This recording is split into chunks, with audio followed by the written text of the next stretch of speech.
እንድናስገባ የምንገደደው መቼ ነው ከተባለ ስለታችን አንደኛ ተፈጻሚነት ሲኖረው ነው። እሺ ምክንያቱም ስለ ስንገባ ምን ብለን የምንገባው? ይሄን ነገር ብታደርግልኝ ለቤተ ክርስቲያን እንዲህ እሰጣለሁ እንዲህ አደርጋለሁ ብለን ነው አይደለ? አንድ ይሄን ያዙ። ስለዚህ ስለት ባንፈጽም ኃጢአት የሚሆነው አንደኛ ምን ሲሆን ነው ከተባለ ያ ነገር ተፈጽሞልን ስለታችን ሳናስገባ ስንቀር በስለት እንጠየቃለን። መጽሐፍ ቅዱስ ሰው ለእግዚአብሔር ስለት ቢሳል ወይም ራሱን በመሐላ ቢያስር ቃሉን አይስበር ከአፉ እንደወጣው ያድርግ ይላል።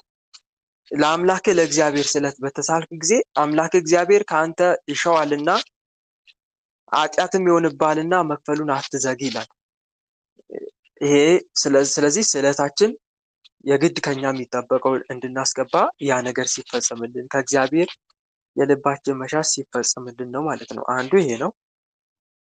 ሁለተኛ ሲቀጥል እንደዚሁ በፈቃድስ ብናስገባ እንደተፈጸምልን አድርገን ብናስገባ ችግር አለው? ችግር የለውም። ለምን አስገባ አትባልም። ይሄ መልካም ነው እና አንዱ ይሄ ነው። ሁለተኛ ደግሞ የጠየቅሽው ጥያቄ ምንድነው? ቀየር ባረገውስ ባበላስ እንዲህ ባደርግስ ለሚለው ነገር ስለት ከተሳልን አንቀይርም ቃላችንን። ግልጽ ነው አይደል? እንደ ተሳልናት ነው የምናደርጋት ከአፋችን እንደወጣው። ሰው ለእግዚአብሔር ስዕለት ቢሳል አለ እኮ መጽሐፍ ቅዱስ ኦሪት ዘኍልቍ ምዕራፍ 30 ቁጥር 2 እስከ 3 ላይ መመልከት ትችላላችሁ።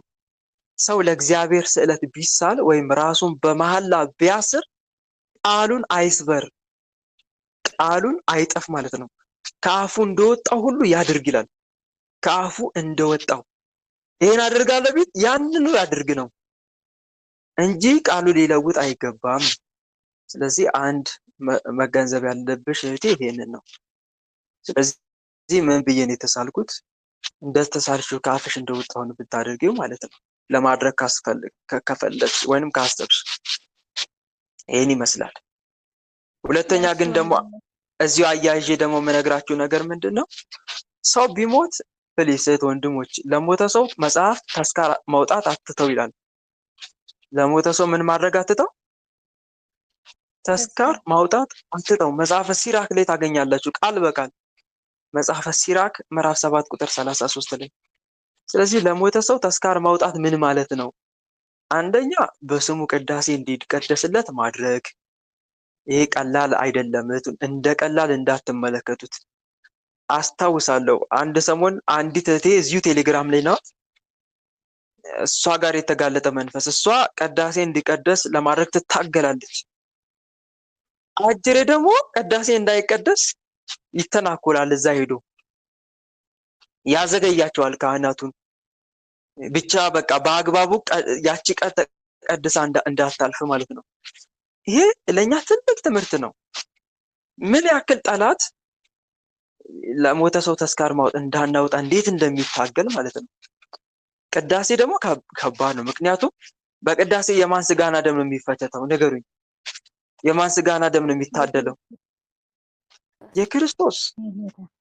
ስለዚህ በዛ ሰው ምክንያት እኮ በሞተ ሰው ምክንያት የክርስቶስ ስጋና ደም እየተፈተተ ነው። ይሄ እንደ ቀላል እንዳትመለከቱላችሁ ፈልጌ ነው። በዛ ሰው ምክንያት የክርስቶስ ስጋና ደም እየተፈተተ እየታደለ ነው። የቁርባን መስዋዕት እያደረገ ነው እና ይሄ ከምንም በላይ ስለሆነ ይሄ ልንዘነጋ አይገባም። እና ለሞተ ሰው ደግሞ ተስካር ስናወጣ ምን ማድረግ አለብን? መቀደሻዎችን ማሟላት። እሺ መቀደሻ ምንድን ነው ከተባለ አንደኛ ጧፍ። ቤተክርስቲያን ግብር ታስቆርጣለች አይደል? ግብር አምጡ አትልም? የማስገበሪያ የመገበሪያ ትላለች አትልም? ትላለች አይደል? አንዳንዱ ጋር 600 አንዳንዱ ጋር 1000 ብቻ እንደየቦታው ይለያያል። ለምን ይመስላችኋል የሚቆረጠው? ለቅዳሴ የሚያስፈልጉ አሉ አይደለ? አንደኛ ስንዴ ያስፈልጋል። ስንዴ ያስፈልጋል። ሁለተኛ ንጹህ ስንዴ ማለት ነው። ለግብር የሚሆን እንትን ያልቆረጠመው ነቀዝ ያልበላው ንጹህ ለመስዋዕት የሚሆን። ሁለተኛስ ዘቢብ ያስፈልጋል። ዘቢብ እና ንጹህ ስንዴ። ሌላስ? ጧፍ ያስፈልጋል። ያለ ጧፍ ቅዳሴ ይቀደሳል እንዴ? ይቀደሳል? አላያችሁም? ዲያቆናት ቅዳሴ ይዘው አይደለ ቅዳሴ የሚቀድሱት? እነኛ ያስፈልጋሉ። ሌላስ? ዕጣን ያስፈልጋል። ካህኑ ታዲያ ጽና ይዞ የሚዞረው ያ ዕጣን ከየት የመጣ ይመስላችኋል? ከምዕመኑ እኮ የተሰበሰበ ነው። በምዕመን ገንዘብ የተገዛ ዕጣን ነው። ዕጣን ያስፈልጋል ለቅዳሴ። እነኚህ ነገሮች መሟላት አለባቸው። አስቡት፣ 1 ኪሎ ዘቢብ ስንት ነው በአሁን ሰዓት? ውድ አይደለም? ወደ 900 ብር ምናምን ድረስ ደርሷል። እኔ እንደሰማሁት ከሆነ ለራሴ እንኳን ልገዛ ስል በጣም ውድ ነው በአሁን ሰዓት። ይሄ ያስፈልጋል፣ ዕጣንም ያስፈልጋል። እነኚህ ነገሮች መሟላት አለባቸው። ሌላ ደግሞ ካህናት ቀድሰው ሲወጡ ምን ያስፈልጋቸዋል? ምን ያስፈልጋቸዋል? የሚቀምሱት ያስፈልጋቸዋል አይደል? ምክንያቱም እሳት ጎርሶ ነው የሚወጡት። የክርስቶስን ስጋና ደም ተቀብለው ቃለ እግዚአብሔር ጮሆ ነው የሚወጡት። ስለዚህ እነሱን አፋቸውን ማደፍ ያስፈልጋል። ነፍስ ይማር ይላሉ እነሱ ማለት ነው። ሌላው ደግሞ ከእነሱ በተረፈ ደግሞ ነዳያንን መመገብ፣ ቤተክርስቲያን ወድቀው የሚገኙትን ነዳያንን መመገብ፣ ይሄ ራሱን የቻለ ነው ማለት ነው። ግን እንደ አቅም ነው ይህን ስናደርግ፣ እንደ አቅም እንጂ ከአቅም በላይ አይደለም። ሌላው ሲቀጥል ደግሞ ለዛ ለሞተ ሰው ምን ማድረግ ያስፈልጋል? በቤታችን ሻማ ማብራት። ለምሳሌ ሻማ ማብራት ስላችሁ የዘከርነው ቅዱስ ቢሆን አሪፍ ነው። አቡነ ገብረ መንፈስ ቅዱስ ቢሆኑ፣ አቡነ እስትንፋሰ ክርስቶስ ቢሆኑ ሻማ እናበራለን። በስዕላቸው ፊት እያበራን ገድላቸው መጸለይ። ገድላቸውን ከጸለይም በኋላ ጌታዬ መድኃኔዓለም፣ አሁን ለምሳሌ ወንድምሽ ቢሆን ስለ አቡነ እስትንፋሰ ክርስቶስ ብለን በገባህለት ቃል ኪዳን መሰረት እባክን የወንድሜ ነፍስ ተፈርዶባት ሲኦል ገብታ ከሆነ አውጣልኝ እባክህ እያልን ከንባ ጋር ከስግደት ጋር መማፀን። አንድ ሰው ይሄን አደረገ ማለት ሙሉ ለሙሉ በቃ ለዛ ሰው ምን አደረገ? ተስካር አወጣ ይባላል። ስሙን እጁ ላይ ጽፎ ይሰግዳል። እባክህ የወንድሜን ነፍስ ተፈርዶበት ከሆነ አውጣልኝ ከሲኦል፣ እባክህን ስለ አቡነ እስትንፋሰ ክርስቶስ እያለ ቢሰግድ እመኑኝ ወንድሞች ያወጣል። ቸሩ መድኃኔዓለም ይምራል። እና ይህንን አንድ ሰው እንዲህ ካደረገ ለዛ ለሞተ ሰው በቤተ ክርስቲያን መልክ የታዘዘውን ፈጸመ ይባላል ማለት ነው። ይህን የምናደርገው መቼ ነው? ያንን መታሰቢያ ያ ሰው እስኪማር ድረስ፣ ወይም ደግሞ ያ ሰው አንደኛ ራሱ አሳውቀኝ ደግሞ ካለ መድኃኔዓለም ያ ሰው ድኖም ሳይድንም እንደሆነ እባክህ ጌታዊ ገለጽልኝ ካልነውም ይገልጽልናል እኮ። ሲኦል ገብቶ ከሆነ መውጣቱን አሳየኝ ካልነው ቸሩ መድኃኔዓለም ያሳየናል። ልክ እንደ ቅድስት ወለተ ጴጥሮስ ይነግረናል ማለት ነው። ሌላው ይሄ ሰው ለሞተ ሰው ተስካር ማውጣት ትተው ሲባል እስካለን ድረስ እኛ እስካለን ድረስ ለዛ ሰው እናወጣለን ማለት ነው።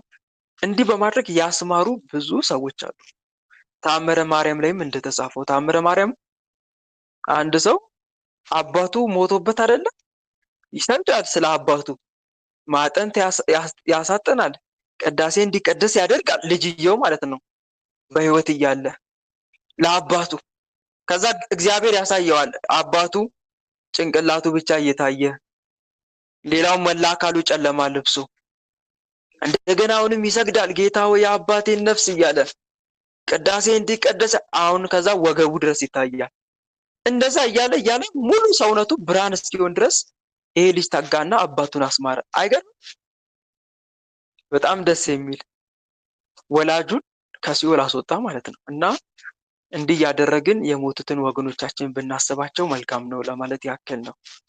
እና እህት አለምዬ ለወንድምሽም እንዲህ አይነት መልካም ስራ ብትሰሪ፣ የሞቱ ሰው ሞቶባችሁ ከሆነ በጣም የምትወዱት የምትሳሱለት እንደ አይን ብሌናችሁ የምታዩት አባት ሊሆን ይችላል፣ እናት ልትሆን ትችላለች፣ ወንድም ሊሆን ይችላል፣ እህት ልትሆን ትችላለች፣ ልጅ ሊሆን ይችላል። ለሱ የሚጠቅመው እንዲህ ብታደርጉለት ነው። እንዲህ ብታደርጉለት እንጂ የሀዘን እንጉርጉሩ እየሰማችሁ ፊታችሁን እየቧጨራችሁ ደረታችሁን እየደለቃችሁ እየየ ብሎ ማልቀስ ምን ይጠቅመዋል? እዛ ለሞተ ሰው ምንም የሚጠቅመው ነገር የለም። የሚፈይደው ነገር የለም እና የሚጠቅመው እንዲህ አይነት ነገሮችን ስናደርግ ነው ለማለት ያክል ነው። ገብቷችኋል አይደል? ተረድታችሁኛል? ወንድማችን ወንድሜ ቃለ መልካም በረከት ያሰማን፣ ጸጋ እናብዛለን። አንድ ጥያቄ አሜን። ልጨምር ስለ እናትና አባቴ ነው። እሺ ጠይቄ። ግን እህቶቼ አንዳንድ ጥያቄ ብቻ ነው ብያችሁ ነበረ ከዚህ በፊት እሺ ስትጠይቁ በቃ ስትጠይቁ ጠቅለል አድርጋችሁ ጠይቁ አንዴ ማለት ነው፣ ለሌላውም ጭምር እንዲደርስ ማለት ነው። እሺ ወለተ ሰንበት እሺ ወንድሜ፣ እናትና አባቴ እናቴ ለመቁረብ ትፈልጋለች። ንስሐ ከገባችም ከ3 ዓመት በላይ ሆኗታል እና አባቴ ደግሞ በቃ መቁረብ አይፈልግም፣ ንስሐ መግባትም አይፈልግም። እንደዚህ ስለ ንስሐ ሳስተምረውም ለቁርባን ለምንድን ነው የማትቆርቡት ብዬ ስናገር ራሱ አንቺ ምን አገባሽ፣ አንቺ ስራሽን ስሪ ዝም ብለሽ ሌላ መልስ ነው የሚሰጠኝ እና እናቴ ደግሞ በጣም የመቁረብ ፍላጎት በጣም ቀን በቀን እየጨመረ ነው የሚሄደው ማለት ነው። አሁን እናቴ ሳማክራት ደግሞ በቃ እኔ አልፈልግም፣ እኔ ነፍሴን ማዳን ነው የምፈልገው፣ መቁረብ ፈልጋለሁ። አባትሽ ደግሞ መቁረብ አይፈልግም፣ የሚደብቀው ነገር አለ መሰለኝ ምናምን እያለች ትላለች። እሷ አሁን ደግሞ የመጨረሻ ውሳኔ የወሰነች ምንድን ነው፣ እኔ ከአባትሽ ተለይቼም ቢሆን እቆርባለሁ፣ በቃ ነፍሴን ማዳን ነው የምፈልገው ከዚህ በኋላ። ከዚህ በፊት ቤተሰብ ዛር የሚያመልኩት ከአክስቶች የሚያመልኩት ነበርና ንስሐ ገብታ ጨርሳ፣ ግን አባቴ ሊመለስ አልቻለም። በንስሐ አባት ምታ ትመክረዋለች፣ እሺ ይላል፣ ግን አያደርገውም። እና ትንሽ ምክር እንድትሰጠኝ ብዬ ነው። መልካም። እሺ እህት አለምዬ፣ እንደዚህ አይነት ነገር የባለትዳሮች ፈተና ማለት ይሄ ነው። ብዙውን ጊዜ ባለትዳሮች ወደ ፈጣሪያቸው ቀርበው ካልተጋቡ እህት ወንድሞች፣ ደጋግሜ የምነግራችሁ ከዚህ በፊትም እየነገርኳቸው ያለሁት አሁንም ወደፊትም የምነግራችሁ ነገር ምንድን ነው፣ ሌላ ጊዜም እንኳን ቢሆን ተጋብተን እንቆርባለን ወይም ደግሞ ከተጋባን በኋላ ለቅዱስ ቁርባን ሕይወት እንበቃለን ቀስ እያለን እንደዚህ የሚሉ ሰዎች አሉ እና ልንጠነቀቅ ይገባል። እግረ መንገዴ ለማለት ያክል ነው። ምክንያቱም የባለትዳሮች ፈተና አንዱ ምንድን ነው፣ ባልየው እቆርባለሁ ይላል፣ ሚስትየዋ ደግሞ ወይ አልቆርብም ልትል ትችላለች። ሚስት ደግሞ ወይ እቆርባለሁ ትላለች፣ ባል ደግሞ አልቆርብም ሊል ይችላል። እንደዚህ አይነት ነገር ፈተና አለ። የአንቺ ወላጆች ጋር ብቻ ሳይሆን ብዙዎች ጋር እንደዚህ አይነት ፈተና ያለ ነው። ግን ማን ነው እንዲህ የሚያደርገው ነው? አሁን አባትሽ ላይ አይደለም ልንፈርድ የሚገባው፣ ማን ላይ ነው? አባትሽ ጋር ሆኖ ቅዱስ ቁርባን እንዳይቀበል የሚከለከለው መንፈስ አለ። ልቡን ተቆጣጥሮታል። ለዛ ነው ልቡን ተቆጣጥሮት በሌላ መንገድ ወይ አስተሳሰቡን ይበርዘዋል። ቅዱስ ቁርባን ከተቀበለ በኋላ ሁለተኛ በቃ ኃጢአት እንደማይሰራ ወይም ደግሞ ብቻ ብዙ አይነት አመለካከት በውስጡ እንዲያድርበት ያደርጋል ማለት ነው። ወይም ደግሞ ኃጢአት እንዲፈጽም እቅድም ካለ እንደዚህ አይነት ችግር ይፈጥራል ማለት ነው። አዎ እናትሽ እንዳለችው ማለት ነው። ግን ምንድነው ማድረግ ያለብኝ ነው ዋናው ትልቁ ነገር። የእናትስ ሀሳብ ትክክል ነው ወይ? አዎ ትክክል ነው። ነፍስን ከማዳን አንጻር ትክክል ነው። ትክክል ነው ነፍስን ከማዳን አንጻር። ግን ምን እናድርግ? አንደኛ የመጀመሪያው ስራ ምንድነው? በንስሐ አባት አለ አይደለ? የእናትሽ ንስሐ አባት አሉ አይደል እህቴ? ንስሐ አባቷን ይዛ እናትሽ ማለት ነው ማስመከር፣ የትዳር አጋሯን ማለት ነው። አባትሽን አስመክራለች እና እሺ ንስሐ አባቷ ራሱ በቃ እኔ እመክረዋለሁ በቃ ገስጸዋለሁ ይሏትና ከዛ በኋላ ግን በዛ ነው የሚቀረው። አሁን የመጨረሻ ውሳኔ እሳቸውም የወሰኑት አሁን ካልተመለሰ ለንስሐ አካል በቃ ለቅዱስ ቁርባን ካልተዘጋጀ በቃ አንቺ ትቆርባለች ብሎ ነገሯት ማለት ነው። እሷም የመጨረሻ ሀሳቧ ይሄ ነው እና ይህንን የተዘራውን ማለት ቂም ካለብሽ ሌላ ነገር ካለብሽ አስተካኪና የመጨረሻ ውሳኔ ይህንን ወሰናለን ብለውኛል ብላ የመጨረሻ ምክር ነው የሰጧት። ይሄንን መልካም። ግን እሳቸው መምከር አለባቸው። መክረውት ግን እምቢ ካለ እና የመጨረሻ እኔ እንደ አንቺ የምመክርሽ ነገር ደግሞ ምንድን ነው፣ ስትመክሪ እስቲ አምላክሽን በአባትሽ ጉዳይ ጠይቂው። እስቲ ልዑል እግዚአብሔርን በሱባኤ ማለት ነው ለተወሰነ ቀን ሱባኤ ግቢና እግዚአብሔር አምላክ ሆይ አባቴ ንስሐ ቅዱስ ቁርባን አልቀርብም የሚለው ከምን አንጻር ነው? ለቅዱስ ቁርባን ሕይወት እንዲበቃ አድርግልኝ ብለሽ ብትማጸኝለት መልካም ነው። ከዛ በተረፈ ግን እምቢ ካለ ቀጥታ እናትሽ የራሷን ውሳኔ መወሰን ትችላለች ማለት ነው። አልጋ ለይታ ከዛ በኋላ ስጋው ደሙን እየተቀበለች ትኖራለች። አባት ከእናት ጋር ልገናኝ የሚለው እሱ ሲቆርብና ሲቆርብ ብቻ ነው። እስካልቆረበ ድረስ ግን ከሚስት ጋር መገናኘት አይችልም ማለት ነው። ይሄ የቤተ ክርስቲያን ስራ ስለሆነ ስለዚህ ይሄንን ትንገረው መጀመሪያ ለአባትሽ ማለት ነው። እንደዚህም ነግራው የማይቀበል ከሆነ እንግዲህ ግድ ነው። ሲጀመር ትዳር ሕይወት የተመሰረተው እኮ እርስ በርስ ተደጋግፈን ለገነት መንግስተ ሰማይ እንድንበቃ ነው አይደለም? ነው አይደለም? ወንድሞች እስቲ ንገሩኝ። የትዳር መሰረቱ ዓላማው ምንድን ነው? እርስ በርስ ተደጋግፈን ምን እንድንሆን ነው? መንግስተ ሰማያት እንድንወርስ፣ መንግስተ ሰማይ እንድንገባ ነው። ግን ከዚህ መሀል ላይ ባል ወይም ሚስት ለቅዱስ ቁርባን እንቅፋት የምትሆን ከሆነ ወይም እንቅፋት የሚሆን ከሆነ ወደ ክርስቶስ እንቅረብ ሲለው ባል ወይም የትዳር አጋር እንቅፋት የሚሆን ከሆነ ከኔ ይልቅ ብሏል አይደል መድኃኒዓለም? ከኔ ይልቅ አባቱን ወይም እናቱን የሚወድ ለኔ ሊሆን አይገባውም። ከኔ ይልቅ ሚስቱን ወይም ባሏን የምትወድ ወይም ልጁን የሚወድ ለኔ ሊሆን አይገባውም። መስቀሉን የማይዝ በኋላም የማይከተለኝ ለኔ ሊሆን አይገባም። ስለ እግዚአብሔር መንግስት ቤትን፣ ወላጆችን፣ ወንድሞችን፣ ሚስትን፣ ልጆችን የተወ በዚህ ዓለም ብዙ እጥፍ በሚመጣውም ዓለም የዘላለምን ሕይወት የማይቀበል ማንም የለም ይላል። ስለዚህ ክርስቶስ ይበልጣል ነው። ለክርስቶስ ሕግ ልንታዘዝ ይገባል። ክርስቶስ ስጋዬን ብሉ ደሜን ጠጡ እያለ ሚስት ደግሞ የለም እኔ አልበላም አልጠጣም ወይም ደግሞ አንቀርብ የምትል ከሆነ ወይም ባል አንቀርብ የምትል ከሆነ ከሚስትና ከባል ይልቅ ለማን ልንገዛ ይገባል? ለፈጣሪ ልንገዛ ይገባል ማለት ነው። ይህን ይመስላል እህቴ። እሺ ወንድሜ አመሰግናለሁ። እግዚአብሔር አምላክ ዕድሜና ጤና ይስጥህ፣ እውቀቱን አሜን ጨምሮ ጨማምሮ እስራኤል በዕለተ ቀኑ እምነቱን ጨምሮ ይስጥህ። እናመሰግናለን አሜን ወንድማችን። አሜን አሜን እህቴ፣ እኔም አመሰግናለሁ። እሺ የቅዱስ ገብርኤል ልጅ ነኝ። ተራ ቁጥር 2 መቀጠል ትችላለሽ። ለእኔ ያሰጣኛለች። እሺ ቀጥይ እህቴ። እሺ ወንድማችን፣ እኔ የምጠይቀው ስለ የአባቴ ንስሐ አባቴ ነው። ንስሐ አባቴ መጀመሪያ ንስሐ በምገባበት ጊዜ ፎቶሽ ላክልኝ እድሜ ስንት ነው ምንድን ነው የምትሰሪ ብለው ጠየቁኝ እና እኔም አይ ልጃቸው ላያውቅን ስለፈለጉ ነው ብዬ ፎቶዬም ላኩላቸው ነገር የነገርካቸው። ከዛ በኋላ አይ ንስሐሽ በጽሁፍ አድርጊው እንጂ መስማት ጊዜ የለኝም አሉ። ጽፌ ላኩላቸው።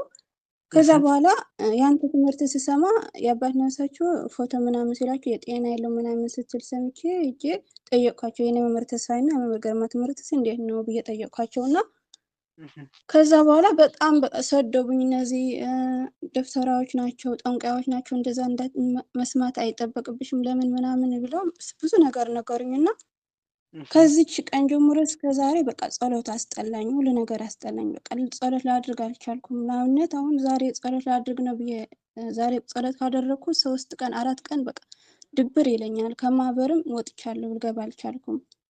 ጭንቅም ይለኛል። የሆነ ነገር ያስብኩት ነገርም አይሳካልኝም እና ይሄ ነገር እንዴት ነው? ከዛ ሁሌም ጸጸታለሁ። ለምንድን ነው ፈተና ውስጥ አባትሽ ፈተና ውስጥ አገባሽ ለምንድን ነው ያልኩ ራሴ ሁሉ ጊዜ ወቅሳለሁ። እና ይሄ እንዴት ነው? መልካም እህት አለምዬ፣ እዚህ ጋር የመጀመሪያው ነገር ምንድን ነው? ምንም ነገር ከማድረጋችን በፊት የምናደርገው ለምንድን ነው ብሎ መገንዘብ ያስፈልጋል። አሁን አንቺ እዚህ ጋር የምጠይቅሽ ነገር ምንድን ነው? ያንን ነገር እዚህ ጋር አሁን ለምሳሌ በእርግጥ ደብተራዎች አንዳንድ ደብተራዎች ምን ያደርጋሉ? ፎቶ ይጠይቃሉ፣ ስም ይጠይቃሉ፣ ሌሎች ነገሮችንም ይጠይቃሉ። የማይመለከታቸው ነገር ውስጥ ራሱ ጭምር ይገባሉ። አንድ ንስሐ አባት የንስሐ ልጁን እንዲያውቅ ማወቅ ግዴታ የሚሆንበት ነገር ምንድን ነው? አንደኛ ክርስትና ስም ማወቅ ይጠበቅበታል። ሁለተኛ ደግሞ ምን ማድረግ ይጠበቅበታል? የሚሰራውን ስራ የሚጠይቅበት ትልቁ ምክንያት ምንድን ነው ከተባለ ህገወጥ ስራ የሚሰራ ከሆነ መክሮ ሊመልሰው ማለት ነው። ምክንያቱም በኮንትሮባንድ የሚተዳደሩ ሰዎች የሉም? ነገሩኝ እስቲ ወንድሞች፣ ህገወጥ ስራ እየሰሩ ፈጣሪን የሚያሳዝን ስራ እየሰሩ ትርፍ የሚያገኙ ሰዎች አሉ የሉም? አሉ አይደል? ስለዚህ ያ ንስሐ ልጁ እንደዚህ አይነት ኮንትሮባንድ ስራ ውስጥ ወይም ደግሞ ህገወጥ ስራ አሽሽ እየነገደም ሊሆን ይችላል፣ ወይም ደግሞ ብቻ ብዙ ነገር ቀረጥም ግብር እያጭበረበረም ሊሆን ይችላል። እንደነኛ አይነት ስራዎችን እየሰራ ከሆነ ልጄ እንዲህ አይነት ስራ ከፈጣሪ ያጣልሃል፣ ሌላ ስራ ቀይር።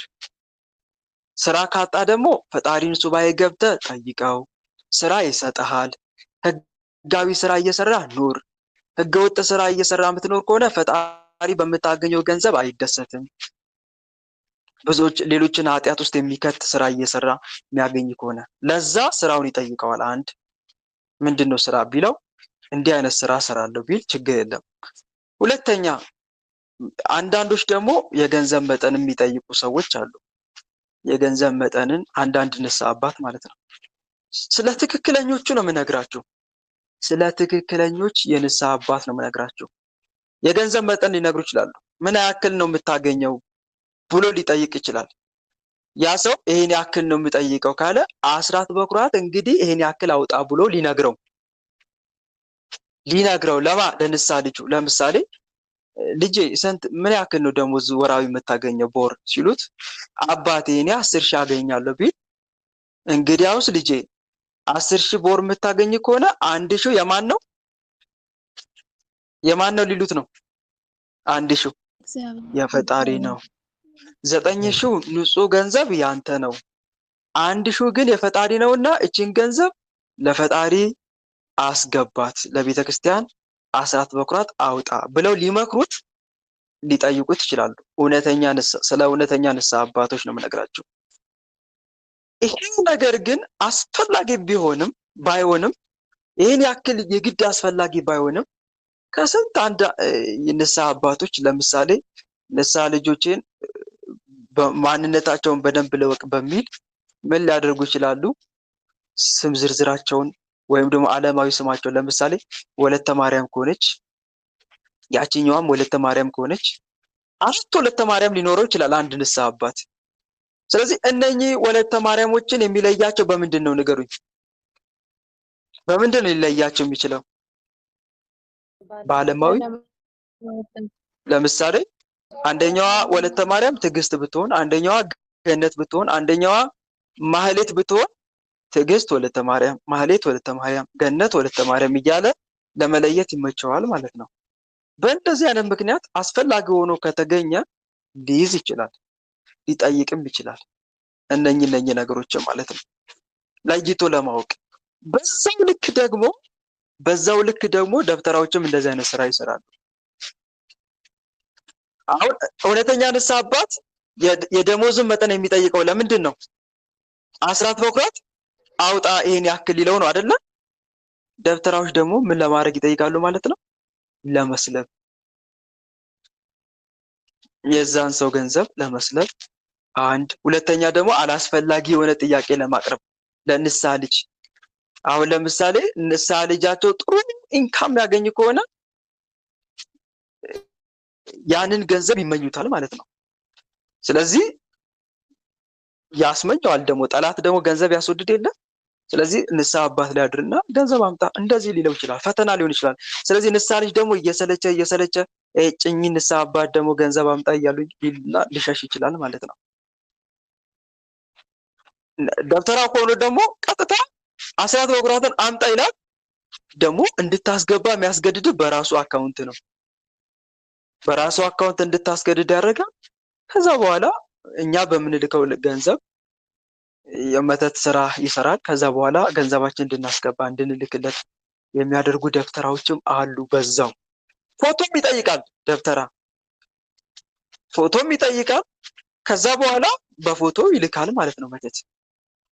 ከዛ እኛ እሱ ቢጠይቅም ባይጠይቅም ገንዘብ ላክ ይላል። በተለይ አስልክ ተብሎ የተላከ መተት ካለ ህሊናችን ውስጥ ገብቶ ገንዘብ ላክ ላክ አያሳርፈንም ማለት ነው። በተደጋጋሚ ሰው ያ ደብተራውም ደግሞ ገንዘብ ይጠይቀናል። ራሱ ባንልክለት ራሱ ይጠይቀናል። ንስሐችን እንኳን አይቀበልም። መጀመሪያ ገንዘብ አስገብተን ነው ንስሐችን የሚሰጠን፣ ቃኑና ራሱ የሚሰጠን ማለት። እንዲህ የሚያደርጉም ደግሞ ደብተራዎች አሉ። ስለዚህ ከአስፈላጊነቱ ይህነኝን ነገሮች ምን ልናደርግ እንችላለን ከተባለ ባንልክ ባናደርገው ይመረጣል። ባናደርገው ስመ ክርስትናችንን ብቻ አሁን ለምሳሌ እኔ ወልደ አማኑኤል አይደለም አባቴ አቤት እኔ ወልደ አማኑኤል እባላለሁ፣ ዲያቆን ወልደ አማኑኤል እባላለሁ እና እርሱ ጋር ንስሐ ለመግባት ፈልጌ ነው የመጣሁት እና ፈቃደኛ ከሆኑ አባቴ ንስሐ ልጆች አድርገው ቢቀበሉኝና ኃጢአቴን ብናዘዝ እላቸዋለሁ። በልጄ ተናዘዝ፣ ይሄን ሰርቻለሁ እንዴ በልሽ እንግዲህ ልጄ ይሄን ኃጢአት ስለሰራ ይሄን ንስሐ ያስፈልጋል፣ ለአንድ ሱባኤ ይሄን እንትን ቀኑናን ፈጽም፣ 2 ሱባኤ ሰጥቻለሁ ቀኑና ፈጽም ይሉኛል። እሺ አባቴ ልና ያችን ቀኑና ጨርሼ እሳቸው ጋር ሄዳለሁ። ወይም ደግሞ በስልክም ገብቼ ከሆነ አባቴ አቤት የሰጠኙን ቀኑና ፈጽሜያለሁ፣ እንግዲህ ጸሎት አድርገው እግዚአብሔር ይፍታ ይበሉኝ እላቸዋለሁ። ትክክለኛ ንስሐ አባት ከሆኑ ጸሎት አድርገው እግዚአብሔር ይፍታሉኛል። ከዚህ በላይ ምን የሚያስፈልግ ነገር አለ? እስቲ ንገሩኝ። የለም ወንድም አለ። የለም። እንዲህ ብናደርግ መልካም ነው። ስንቀርብ ልክ አሁን እኔ እንደዚህ ብዬ ከአንድ ንስሐ አባት ብናገር ስለሌላ ማውራት ይጠበቅብኛል? አይጠበቅም አይደል? ምክንያቱም ንስሐ አባቴ ነው የፈለኩበት አንዱ ትልቁ ምክንያት እግዚአብሔር ይፍታ የሚል ስልጣን ስላላቸው በእሳቸው አድሮ እግዚአብሔር ከኃጢአቴ እስራት እንዲፈታኝ ነው። አስፈላጊ ከሆነ ደግሞ የሆነ ኃጢአት ካስቸገረኝ አባቴ እንዲህ አይነት ኃጢአት እያስቸገረኝ ነው እና እንዲህ አይነት ኃጢአትን እንዴት ልላቀቅ እችላለሁ? እንዲህ አይነት ክፉ ሐሳብ እየፈተነኝ ነው። ከዛ በኋላ የሚመክሩኝን ምክር እሰማለሁ። እሺ አባቴ ልና ዞር እላለሁ ማለት ነው። እንዲህ አይነት ከዚህ የዘለለ ሪሌሽን ባይኖረን፣ ምክንያቱም ዘመኑ የከፋ ነው በጣም። እውነተኛ ንስሐ አባት እንዳሉ ሁሉ ሐሰተኛ ንስሐ አባት በንስሐ አባት ስም ብዙ ደብተራዎች ደግሞ የማጭበርበር ስራ እየሰሩ ነው። ይሄ በጣም የሚዘገንን በጣም በየጊዜው የምትሰሙት ነገር ነው እና ከዚህ ሪሌሽን በዘለለ ባናድርገው። ሌላው እንደዚህ አድርግ ሊል ይችላል። አሁን ቅድም በነገርኳችሁ መሰረት እንደዚህ አይነት ጥያቄ ወደኛ ሊመጡ ይችላል። ከንስሐ አባት ምን እናድርግ? ካልተጠየቅን ምንም ነገር አለማድረግ። ሁለተኛ ደግሞ ከተጠየቅን ደግሞ በምንችለው መጠን ለማስረዳት መሞከር፣ በምንችለው መጠን ማለት ነው። ከዚህ ውጭ ግን ሊረዱን ካልቻሉ ወይም ደግሞ አንዳንድ እንትኖች ነገር ውስጥ ጥርጣሬ ውስጥ ምንገባ ከሆነ ግን ጸሎት አድርገን ንስሐ አባታችን ለማን አሳልፈን መስጠት? ለመድኃኒዓለም።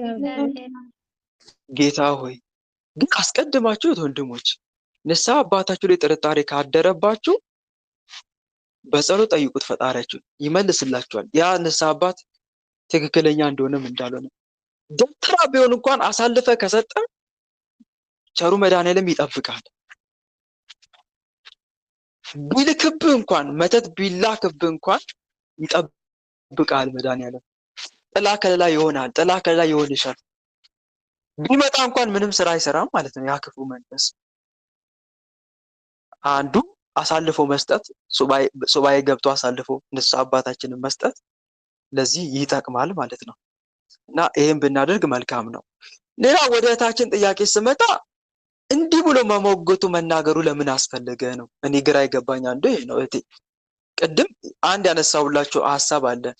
የሆነ ነገር ከማድረጋችን በፊት እንዲህ በማድረጌ ምን እጠቀማለሁ፣ ምንስ እጎዳለሁ፣ ከዛ ሰውስ ምን አይነት ምላሽ ይጠብቀኛል ብሎ ማሰብ ይገባል አይገባም? ንገሩኝ እስቲ። ይገባል አይደል? አሁን እንደሱ ብሎ ያስጠየቀኝ ነገር እኮ አለ። እሱ መንፈስ ከጌታችን መድኃኒታችን ኢየሱስ ክርስቶስ ስቅለት በኋላ መንፈስ የሚባል ነገር የለም ስላሉኝ እኮ ነው። ከምን በኋላ ከጌታችን ከንሳ መድኃኒታችን ኢየሱስ ክርስቶስ መስቀል ላይ ከተሰቀለ በኋላ ከዚህ በኋላ መንፈስ የሚባል ሰይጣን የሚባል ነገር የለም፣ ውሸታቸው ናቸው ስላለኝ እኮ ነው። እንዲህ አይነት አስተምሮ አለ እንዴ? ሰምታችኋል ወንድሞች? አልሰማንም። ኧረ አልሰማንም። ሰይጣን በቃ አይፈታተንም ጌታችን ከተሰቀለ በኋላ እንዲህ የሚባል ትምህርት አለ? ቤተክርስቲያን አስተምራ ታውቃለች?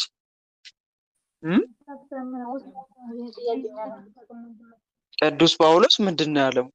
የዲያብሎስን ሽንገላ ትቃወሙ ዘንድ እንዲቻላችሁ የእግዚአብሔርን ዕቃ ጦር ሁሉ ልበሱ። መጋደላችን ከደምና ከስጋ ጋር አይደለም፣ ከአለቆችና ከስልጣናት ጋር፣ ከዚህም ከጨለማ ዓለም ገዢዎች ጋር፣ በሰማያዊም ስፍራ ካለ ከክፋት መንፈሳውያን ሰራዊት ጋር ነው እንጂ አይደል ያለው። ስለዚህ ከዲያብሎስ ጋር ውጊያ አለብን እያለ ነው ቅዱስ ጳውሎስ። እሳቸው ደግሞ ጌታችን ከተሰቀለ በኋላ ውጊያ የሚባል ነገር የለም እያሉ ነው። እንዴት አይባለሽ? እስቲ ለአንቺ ልስጥሽ ሐሳቡን። ቅዱስ ጳውሎስ ውጊያ አለብን እያለ ነው። ጌታችን ከተሰቀለ በኋላ ዲያብሎስ ይፈታተነናል፣ ስለዚህ እንጠንቀቅ። እንደውም ጴጥሮስ ምን አለ? ባለጋራችሁ ዲያብሎስ የሚውጠውን ፈልጎ እንደሚያገሳ አንበሳ ምን ይላል አለ? ይዞራል። እናንተ ሊውጣችሁ ይዞራል፣ ያገሳል አለ። እንደ አንበሳ እያገሳ ይዞራል አለ። አንደኛ ጴጥሮስ ምዕራፍ 5 ቁጥር 6-10 ላይ። እሳቸው ግን ምን እያሉ ነው? የዲያብሎስ ውጊያ የለብንም። እንዴት ታይዋለሽ እስቲ እህቴ? ትክክል ነው? ኧረ ትክክል አይደለም። ለዛ እኔም ለመልሳቸው ብዬ እነዚህ ስለዚህ የሚመሩት ትምህርትም እንዴት ነው አልኳቸው። እንዲህ ስለዚህ ጭፍን ጥላቻ ነው ያለባቸው ማለት ነው። አንድ ደግሞ እንደዚህ አይነት ነገር ሲፈጠርብሽ በቀጥታ ሄደሽ እንዲህ እያሉ ነው፣ እንዲህ እያስተማሩ ነው፣ እርስዎ እንዴት ይላሉ ስትይ እሳቸው ልክ ብለዋል የሚሉ ይመስልሻል? እንደዚህ ብለሽ ስታማክሪያቸው እውነት ነው ልክ ብለዋል፣ እንዲህ ማድረግ አይገባም የሚሉ ይመስልሻል እህቴ? ስለዚህ ምላሹ ይታወቃል ማለት ነው።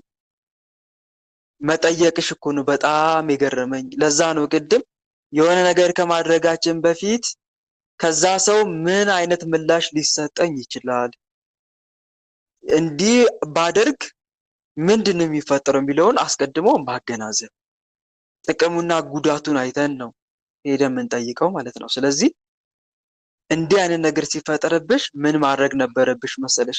ቀጥታ ትምህርት ሰማሽ አይደል? አሁን እዚህ ጋር ደብተራዎች ፎቶ ይጠይቃሉ፣ ንስሐ አባት መስለው ልጆቻቸውን ይጠይቃሉ፣ በተላከላችሁ ፎቶ ደግሞ መተት ይመትታሉ።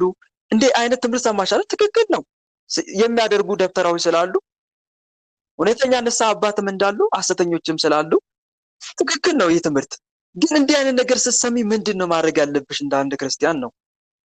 ቀጥታ እንዲህ ታደርጋላችሁ እንዴ ብሎ መጠየቅ ሳይሆን ሄዶ ቀጥታ ሱባኤ መግባት። የኔም ንስሐ አባት እኮ እንዲጠይቀውኛል፣ ምናልባት አላውቅም፣ እግዚአብሔር ነው የሚያውቀው።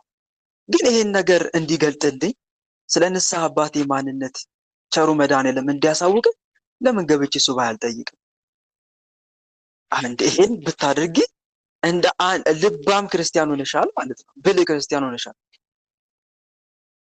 ሌላው ምክንያቱም መጽሐፍ ቅዱስ በነገር ሁሉ በጸሎትና በምልጃ በእግዚአብሔር ዘንድ ልመናችሁን አስታውቁ እንጂ በአንዳች አትጨነቁ ብሎ የለም።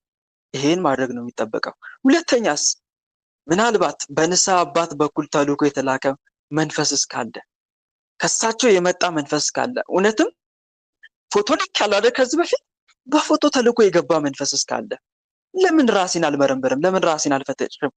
ቅዱስ ጳውሎስ በሃይማኖት ብትኖሩ ራሳችሁን ፈትሹ እንዳለው ለምን እኔስ አልፈትሽም? ቅዱስ ጳውሎስ ሁሉም ፈትኑ መልካሙንም ያዙ ከማናቸውም አይነት ክፉ ነገር ራቁ እንዳለው ለምን እኔ ራሴን አልፈትሽም ብለሽ በመድኃኔዓለም ስም በንስሐ አባት በኩል በፎቶ ተልከ የገባ መተት ካለ ራስን አጋልጥ ብትይው አያጋልጥም? ንገረኝ እስቲ። አጋልጣል ወይስ አጋልጥም? ካለ ከመጣ ግን አልቻልኩም። ጸሎት ማድረግ ለራሱ በቃ አልቻልኩም። ውዳሴ ማርያም ምናምን ማድረግ አልቻልኩም። በቃ በጣም ጭንቅ ይለኛል። መልካም። ግን ቆይ አሁን የምጠይቅሽን ብቻ መልሽልኝ። ያጋልጣል አያጋልጥም? ጌታ ሆይ ተልኮ የመጣ ካለ አጋልጥልኝ ብለሽ ብትጠይቂው ያጋልጣል። ኧረ ይጋለጣል። ለአንተ አሳልፌ ሰጥቻለሁ፣ በዚህ በኩል ወደ እኔ መጣ የተላከ መተትም ካለ ብለሽ ብትጠይቂ እኮ ጌታ መድኃኒዓለም ያ ጠላትን ይይዝልሻል ማለት ነው። ይሄ ነው በቃ ብልህ ክርስቲያን ማለት። ስለዚህ ሱባኤ ጠይቀን የእሳቸው ማንነት ተረድተን የንስሐ አባታችን ማንነት ተረድተን ጠላታችን ይዘን ካወቅን ቀጥታ ሌላ ንስሐ አባት መያዝ እንችላለን ማለት ነው። ግን አስቀድማችሁ ንስሐ አባት አገኘው ብላችሁ ዘው ብሎ ከመግባት ይልቅ አስቀድሞ እህት ወንድሞች ጥሩ ንስሐ አባት ስለማግኘት ሱባኤ ልግባ ብላችሁ የያዛችሁበት ጊዜ አለ? ንገሩኝ እስቲ። አለ? ጌታ ሆይ ከትክክለኛ ዘመኑ ከፍቷል አምላኬ። እውነተኛ ንስሐ አባት እንዳለ ሁሉ ሐሰተኛ ንስሐ አባት እንዳለ አንተ ታውቃለህ አምላኬ ይላል መጽሐፍ ቅዱስም እኮ ይላል። ሐሰተኞች እንዳሉ እኮ ይናገራል። አይናገርም? ይናገራል እኮ። ሁለተኛ ቆሮንቶስ ምዕራፍ 11 ቁጥር 13 ላይ እስቲ ተመልከቱ። ቃል በቃል ታገኛላችሁ። እንደነኚህ ያሉ ሰዎች ውሸተኞች ሐዋርያትና ተንኮለኞች ሰራተኞች ናቸው። ይህም ድንቅ አይደለም። ሰይጣን ራሱ የብርሃንን መልአክ እንዲመስል ራሱን ይለውጣል። እንግዲህ አገልጋዮቹ ደግሞ የጽድቅን አገልጋዮች እንዲመስሉ ራሳቸውን ይለውጣሉ ይላል። ራሳቸውን ካህን አስመስለው ይመጣሉ። መስቀል ይዘው ይመጣሉ። ጥምጣም ጠምጥመው ይመጣሉ። የእግዚአብሔር ቃል ጥቅስ እየጠቀሱ ይመጣሉ። ሐሰተኞች አባቶችም ማለት ነው። ተጠንቀቁ ነው ቅዱስ ጳውሎስ መልእክቱ። መርምሩ ነው፣ ፈትሹ ነው እኮ። እነኚህ ሰዎች ግን ፍጻሜያቸውም እንደ ስራቸው ይሆናል ተብሎ ተጽፏል። ስለዚህ መመርመሩ መልካም ነው። ስለዚህ በዚህ መልኩ ካወቅን ማንነታቸውን ዞር ማለት መናገርም አሰናብቱኝ ማለትም አይጠበቅብንም። በነገራችን ላይ እንደዚህ አይነት ስህተት ውስጥ ካሉበት እንዲህ አይነት ችግር ውስጥ ካሉበት ዞር ማለት ከዛ ሌላ ንስሐ አባት መያዝ እንችላለን። ግን አስቀድመን ሱባኤ ገብተን ጠይቀን ጌታዊ ከትክክለኛ ንስሐ አባት ጋር ታገናኘኝ ዘንድ በድንግል ማርያም ስም ተማጸኛለሁ ብለን ትክክለኛውን ንስሐ አባት ውስጡን ለፈጣሪ ትተን ውጭውን ደግሞ እኛ መርምረን ውስጡን ለማን ትተን ውስጣዊ ማንነታቸውን ለማን ትተን ንገሩኝ? ለፈጣሪ። ውጫዊ ማንነታቸውን ደግሞ አይተን ማለት ነው። ከዛ ንስሐ አባት እንገባለን ማለት ነው። ቅድም ባልኳችሁ ሜትድ ወይም መንገድ ይሄ ነው ከአንቺ የሚጠበቀው እህቴ። ሌላው ደግሞ አሁን ካነጋገርኳቸው በኋላ እንዲህ አይነት ነገር ተፈጠረ፣ እዚህ ግሩፕ ለመግባት ያስጠላኛል፣ ጸሎትም ቀነስኩኝ፣ ስግደትም ቀነስኩኝ። ይሄ ለአንቺ አንድ ፍንጭ ነው። ግልጽ ነው አይደል? ፍንጭ እየሰጠሽ ነው ማለት ነው። የሆነ ጭላንጭል ነገር አለ፣ ችግር እንዳለ የሆነ ይታያል ማለት ነው። ምናልባትም ግምት ስንገምት ምን ሊሆን ይችላል? ምናልባት እንዳትገባ እርጋት ተብሎ የተላከ ሊኖር ይችላል። አሳወቅሻቸው፣ ነገርሻቸው፣ ገለሽላቸው፣ ውሎሽን ሁሉ አሳወቅሻቸው። ጠላትሽን እየተፋለምሽ እንደሆነ ገባቸው። ምናልባት ደብተራ ከሆኑ መረጃ ሰጠሻቸው ማለት ነው። እኔ መናፍስትን ከሚዋጉት መካከል አንዱ ነኝና ተቆጣጠሩኝ። ደብተራ ከሆነ ለደብተራ እንዲህ ብለሽ ነው የተናገርሽው ማለት እኮ ነው።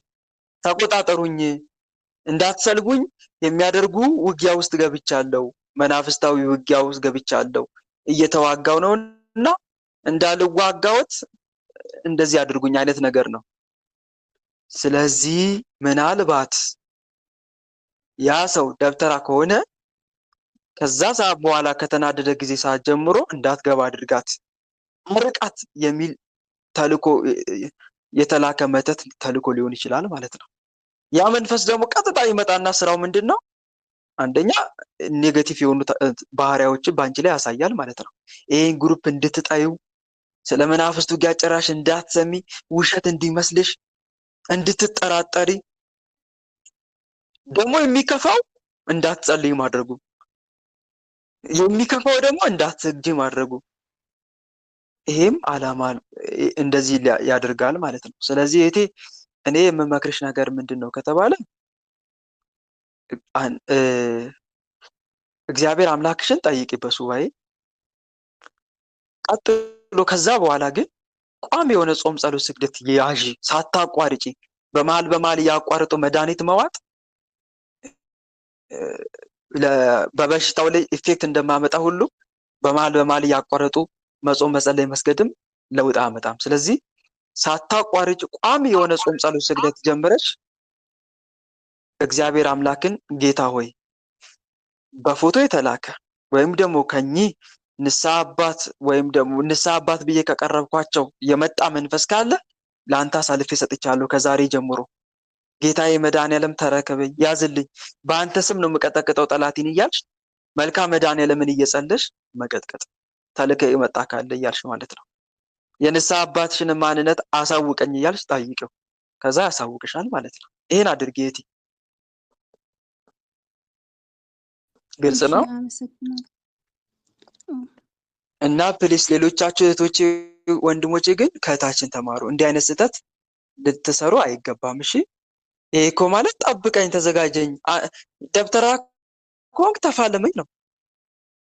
ተፋለመኝ እኮ ነው። እንዲህ አድርገኝ፣ ተዋጋኝ እንደማለት እኮ ነው። ስለዚህ የእሳቸውን ማንነት የምናረጋግጠው ከራሳቸው አንደበት ሰምተን አይደለም።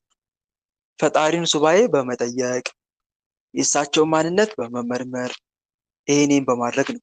አሁን በጣም ግራ የሚያጋቡ እንደሆኑ የምታዩ ከምን አንጻር ነው? ከተናገሩት ቅድም አንጻር ክርስቶስ ከተሰቀለ በኋላ የሰይጣን ውጊያ ፈተና የለም፣ ሰይጣን የሚባል ነገር የለም። እንዲህ አይነት ቤተክርስቲያን በታሪክ አስተምራ አታውቅም። እና ይሄ ራሱ ለአንቺ የእሳቸውን ማንነት እንድትገመግም ያደርግሻል ማለት ነው። እና ይሄን ይመስላል እህቴ። ለማንኛውም ፈትሺ እሺ ከእሳቸው ወንድሜ የመጣ እያልሽ የምጸጸተው ነገርስ ሁሌም ጸሎት ሲጀምር አንቺ እኮ እህ። አባት ነፍስሽ ፈተና ውስጥ ከተትሽው እያሉ የምጸጸተው ነገርስ? ይሄ እህት አለምዬ ምናልባት ከጠላትም ሴራ ሊሆን ይችላል ጸጸቱ ማለት ነው። ነገር ግን አንቺ እንደዚህ አይነት ጸጸት ውስጥ ሲከትሽ ዲያብሎስ ጌታ ሆይ በማወቅም ባለማወቅም በአንተ ፊት የሰራሁት ኃጢአት ካለ ይቅር በለኝ ብለሽ ጠይቅ። ግልጽ ነው አይደል? በዛው ደግሞ ጎኑ እሺ ለጎን አመሰግናለሁ። የአንተ ስራ ከሆን ከአንተ ክፉ መንፈስ በመድኃኔዓለም ስም ስራህን አቁም በይው። በዚህ መልክ በጸጸት ልትፈትነኝ የምትታገል መንፈስ ካለ ስራህን አቁም። ሌላው ደግሞ ዲያብሎስ ሲከስሽ በውስጥ ሆኖ ዲያብሎስ ይከሳል። በነገራችን ላይ ሲከስ ደግሞ ጌታ ሆይ እኔ ኃጢአተኛ ነኝ፣ በማወቅም ባለማወቅም በአንተ ፊት ብዙ ጊዜ በድያለሁና ጌታ ሆይ ይቅር በለኝ እያልሽ ወደ መድኃኔዓለም ምሕረትን አብዝቶ መማፀን ነው። ጠላትን መፋለም ጌታን መድኃኔዓለምን ምሕረትን መማፀን አይሻልም? የጠላት ሴራ ከሆነ እሱን ትፋለሚዋለሽ፣ ትገስሸዋለሽ። ስራን አቁም፣ በውስጤ እየመጣ አትክሰሰኝ ያልሽ ትቃወሚዋለሽ። ከመድኃኔዓለም ደግሞ ምን ጠይቂያለሽ? ምሕረት ትጠይቂያለሽ ማለት ነው። በዚህ በሁለቱ ይሸነፋል። በጸጸት የሚዋጋሽ እሱ ከሆነ ማለት ነው። ግልጽ ነው አይደል? ይሄን አድርጊ። ወንድሜ እሺ ይቅርታ አመሰግናለሁ። መልካም። ተራ ቁጥር ሳይደርሳችሁ በማል መጠየቅ አይቻልም። ይሄ በጣም ክልክል አይ ስለሆነ ማለት ነው። እህቴ ናት እና ከእኔ ናት። አባት እሺ ነፍሳችን አንድ ላይ ነው የሚነሳ ማለት ነው። እሺ ከዛ አባት ነፍሳችን እንደዛ ነው ብሎ ራሱ ለኔ ምን አለኝ መሰለ ፎቶ እህ ላክልኝ ብለን ፎቶ ልክ ያለው እኔም ራሴ ማለት ነው።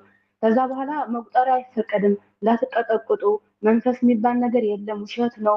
አባ ገርማ የድሮ ወታደር ናቸው፣ ምንም አያውቁም እያሉ ሁል ጊዜ ነው የሚናገሩ ማለት ነው።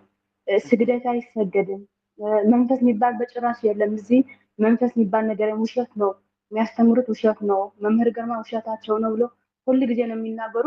እኔ ራሱ አልደውልም ወደ እነሱ ማለት ነው፣ እሱም ወደ እኔ አይደውልም። እና አንድ ላይ ነው አባት ነፍሳችን የሚናያሳ አንድ ላይ ናቸው።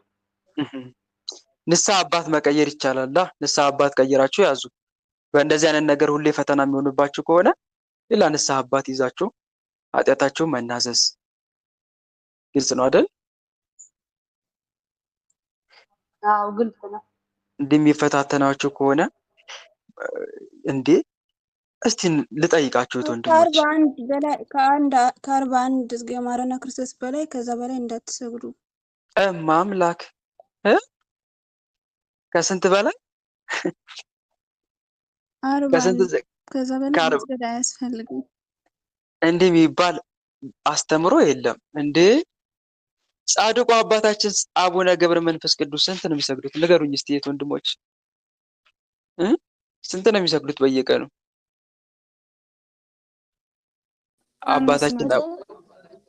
አባታችን አቡነ ገብረ መንፈስ ቅዱስ 100,000 ስግደት ነው አይደል? አቡነ እስትንፋሰ ክርስቶስ 90,000 ነው የሚሰግዱት። ታዲያ እነኚህ ቅዱሳን ተሳስተዋል ማለት ነው ይሄ ሁሉ በመስገዳቸው? እና አቡነ ተክለ ሃይማኖት በየቀኑ 10,000 መስገዳቸው ስህተት ነው ማለት ነው? እና አቡነ ኪሮስ 9,000 በየቀኑ መስገዳቸው ስህተት ነው ማለት ነው? 41 ስግደት ብቻ የሚል አስተምሮ የለም። ይሄ ሁሉ ስህተት ነው። አለማወቅ ነው፣ ስህተትም ነው። እያወቁም ከሆነ ደግሞ ተንኮል ነው ማለት ነው። እዚህ ጋር ልንረዳው የሚገባው ነገር እውነተኛ ንስሐ አባት ልጄ ጠላት አለ፣ ዲያብሎስ አለ፣ የማንቀላፋ ጠላት አለብክና ተስገድ ጸልይ ነው የሚለው ወይስ ጠላት የለም የሚል ነው? እውነተኛ ንስሐ አባት ንገሩኝ እስቲ ምን ብሎ ነው የሚመክረው?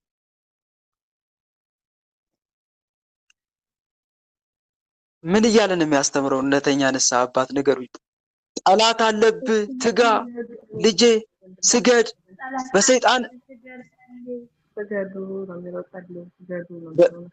በሰይጣን እንዳትፈተን ራስን ጠብቅ፣ ጠላት ሰይጣን አይተኛልህም፣ እጅ እንዳትሰጥ አደራ።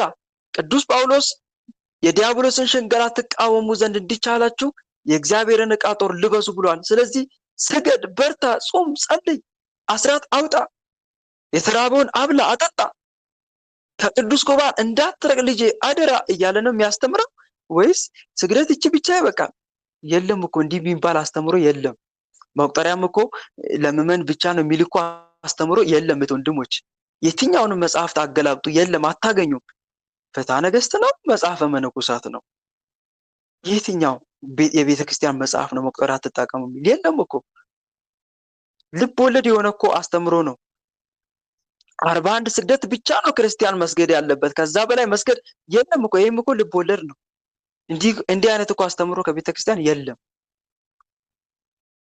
እና አንድ ንስሐ አባት ንስሐ ልጁን ለመንፈሳዊ ሕይወት የማያተጋው ከሆነ ይልቁንም ለመንፈሳዊ ሕይወት ዝለት ምክንያት የሚሆን ከሆነ ንስሐ አባት መቀየር እንችላለን። ግልጽ ነው አይደል? ንስሐ አባት መቀየር እንችላለን። የሚያሳንፍ ከሆነ በማበርታት ፈንታ የሚያሳንፍ ከሆነ እንዲህ አታድርግ እንዲህ እያለ እንቅፋት የሚሆን ከሆነ ንስሐ አባት እኮ ሲጀመር ትልቁ አስፈላጊነቱ ልጆቹን ወደ መንፈሳዊ ሕይወት እንዲያተጋ እኮ ነው። በስግደት በጾም በጸሎት ሕይወት ሊያበረታ እኮ ነው የተሾመው። ታስታውሱ እንደሆነ ሉቃስ ወንጌል ላይ ጌታ መድኃኔዓለም የሆነ ምሳሌ መስሎ ሲያስረዳ ነበረ። አንድ ወንበዴ ነበረ ይላል። ማን ነው? አንድ ሰው መንገደኛ ነበረ እና መንገደኛ እየሄደ እያለ ሽፍቶች ደበደቡት። ሽፍቶች ከደበደቡት በኋላ አንድ ካህን በመንገድ ሲያልፍ አየውና ገለል ብሎት ሄደ። ከዛ ሌዋዊ መጣ፣ እሱም ገለል ብሎ ሄደ። ከዛ ሳምራዊ መጣ። አልሰማችሁም ይሄን ታሪክ? ከወንጌል ላይ ሲነበብ ንገሩኝ እስቲ። ሰምታችኋል አይደል? ከዛ ሳምራዊ ምን አደረገ? ሳምራዊ ምን አደረገ? አየና አዘነለት። እንደ ሌዋዊውና እንደ ካህኑ ጥሎ አልሄደም። ከዛ በቁስሉ ላይ ወይንና ምን ጨመረበት ይላል? ወይንና ዘይት አፈሰሰበት። ማይካችሁን ተቆጣጠሩ እሺ፣ ተቆጣጠሩ ማይካችሁን። ወይንና ዘይት አፈሰሰበት ይላል። ሚስጥሩን ሁሉ ነግራችኋለሁ። ትርጉም አለው። ወይን ምንድነው? ዘይት ምንድነው? ትርጉም አለው። ከዛ በአህያው ላይ ጭኖ ተሸከመው። ከዛ ወዴት ይዞት ሄደ? ንገሩኝ እስቲ፣ ወዴት ይዞት ሄደ? ወደ ህሙማን ክፍል ይዞት ሄደ አይደል? ወደ አንድ መንደር ሰው ጋር ሄደና ይሄንን ሰው ምን አድርግልኝ አለው? ተንከባከብልኝ ብሎ ስንት ሳንቲም ሰጠው ይላል? ስንት ሳንቲም ሰጠው? 2 ዲናር ሰጠው። ከዛ ዋጋን እከፍልሃለሁ አለው። ዋጋን መጥቼ እከፍልሃለሁ ብሎት ሄደ። አሁን ምሳሌ አለው። ይሄ ሁሉ ምሳሌ አለው። ያ በሽፍታ የተደበደበው ማን ይመስላችኋል? አዳም እኮ ነው። በሽፍታ ተደብድቦ በህይወትና በሞት መሃል አድርገው የለቀቁት ያ ሰው አዳም ነው።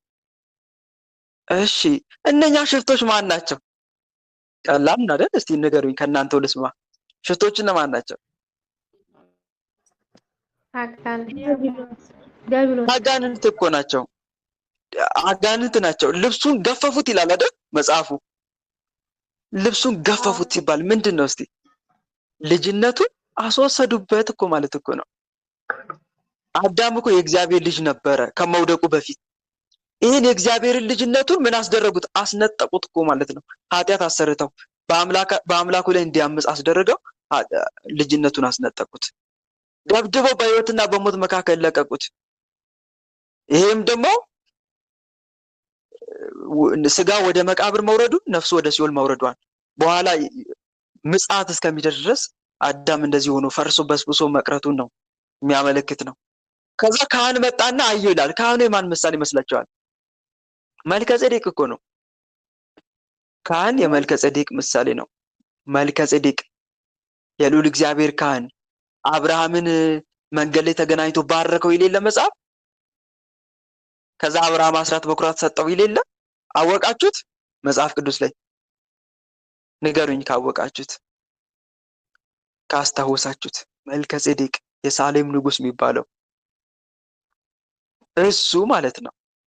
ለምን እሱ ተባለ? ምክንያቱም በመልከጼዴቅ መስዋዕትና ጸሎት አዳም ድኗል። ንገሩኝ። አልዳነም። ስለዚህ በመልከጼዴቅ መስዋዕትና ጸሎት አዳም እንዳልዳነ ያመለክታል። ሁለተኛ ሌዋዊ መጣ ይላል። ሌዋዊ ማን ነው? አሮን እኮ ነው። አሮንና የአሮን ልጆች እነሱ መስዋዕት እያሳረጉ ነበረ። እንስሳ፣ ጊደር፣ ላም፣ ብቻ ብዙ መስዋዕት እያቀረቡ ነበር። በእነሱም ደም አዳምን ማዳን አልተቻለም። እሱን ሲያመለክት ነው። ሶስተኛ ማን መጣ ይላል? ማን መጣ? ሳምራዊ። ሳምራዊው ማን ነው? መድኃኒዓለም ኢየሱስ ክርስቶስ እኮ ነው። ከዛ ሳምራዊ መጣና ምን አፈሰሰበት ይላል? ወይንና ዘይት። ወይኑ ይኸውላችሁ፣ ወይኑ የስጋ ወደሙ ምሳሌ ነው።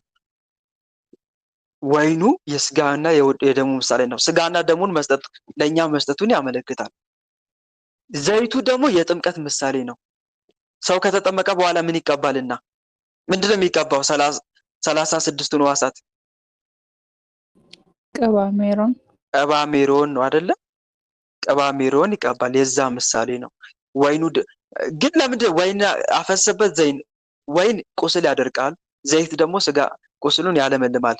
ከዛ አንጻር ነው ወይንና ዘይት አፈሰበት። ግን ሚስጥሩ ግን ስጋና ደሙ ምሳሌና ጥምቀት ነው። ጌታ መድኃኒዓለም ይሄንን ሰራልን። ከዛ 2 ሳንቲም ይዞ ሄደ። 2 ሳንቲም ለዛ ለአስተማሚው ሰጠው። ያ አስተማማዊ ማን ነው ከተባለ ለጊዜው ሐዋርያት ናቸው። ለፍጻሜው ደግሞ በሐዋርያት እግር ስር የተተኩ ካህናት ናቸው። አስተማሚዎቹ እነሱ ናቸው። ምክንያት ከኃጢአት ፈልሶ ከጣዖት አምልኮ ወጥቶ የመጣውን ምዕመን እያስተማሩ እያነጹ ለመንግስተ ሰማይ የሚያበቁት ካህናት ናቸውና 2 ሳንቲሙ ትርጉሙ ምንድን ነው ካላችሁ ብሉይና አዲስ ኪዳን እኮ ነው።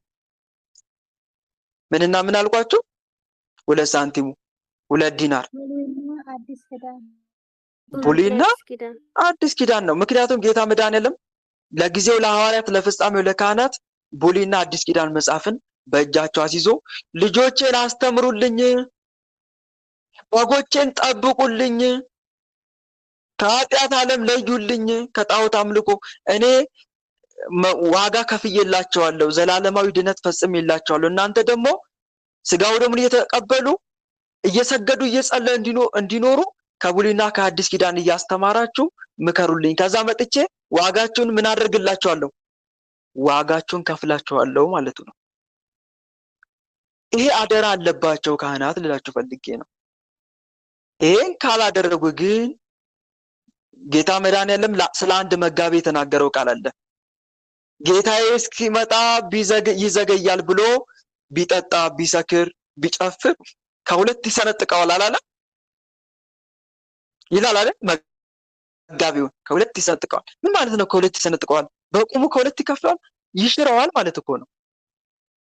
ስልጣነ ክህነቱን ይወስድበታል፣ ይሽረዋል ማለት ነው። ከኃጢአተኞች ጋር ገሃነም ያወርደዋል ማለት ነው ዞሮ ዞሮ። እና ይሄ ዕዳ አለባቸው ካህናት። አትጸልይ፣ አትስገድ፣ ጠላትን አትዋጋ እንዲሉ እኮ አይደለም። ጠላት አለብህ ተጠንቀቅ፣ የተሰጠን ልጅነት እንዳታስነጥቅ፣ አብዝተህ ጾም፣ ጸልይ፣ ስገድ ነው እንጂ የሚለው ዲያብሎስ ቀንስ ይላል እንዴ? ንገሩኝ።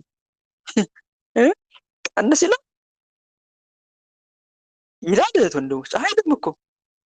ቅድስት ክርስቶስ ሰምራ በዚህ አይደል የመረመረችው ዲያብሎስን? ዲያብሎስ ምን ነበር? እስቲ አንተ ቅዱስ ሚካኤል ከሆንክ እስቲ አንዳንድ መንፈሳዊ ምክር ምከረኝ አለችው። ከዛ በኋላ ምን በመጠኑ አትጸልይም እንዴ ማለት ጀመረ። ላታልላት እኮ ነው። እሷ ግን አውቀዋለች ማን እንደሆነ ቅዱስ ሚካኤል ቀድሞ ስለነገራት።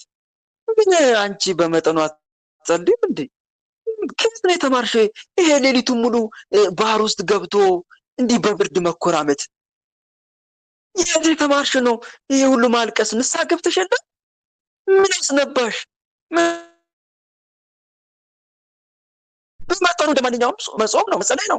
አትጹም፣ አብዝተሽ አትስገጂ እያለ በተንኮሉ ሊጥላት ሲሞክር እንዴ አለች።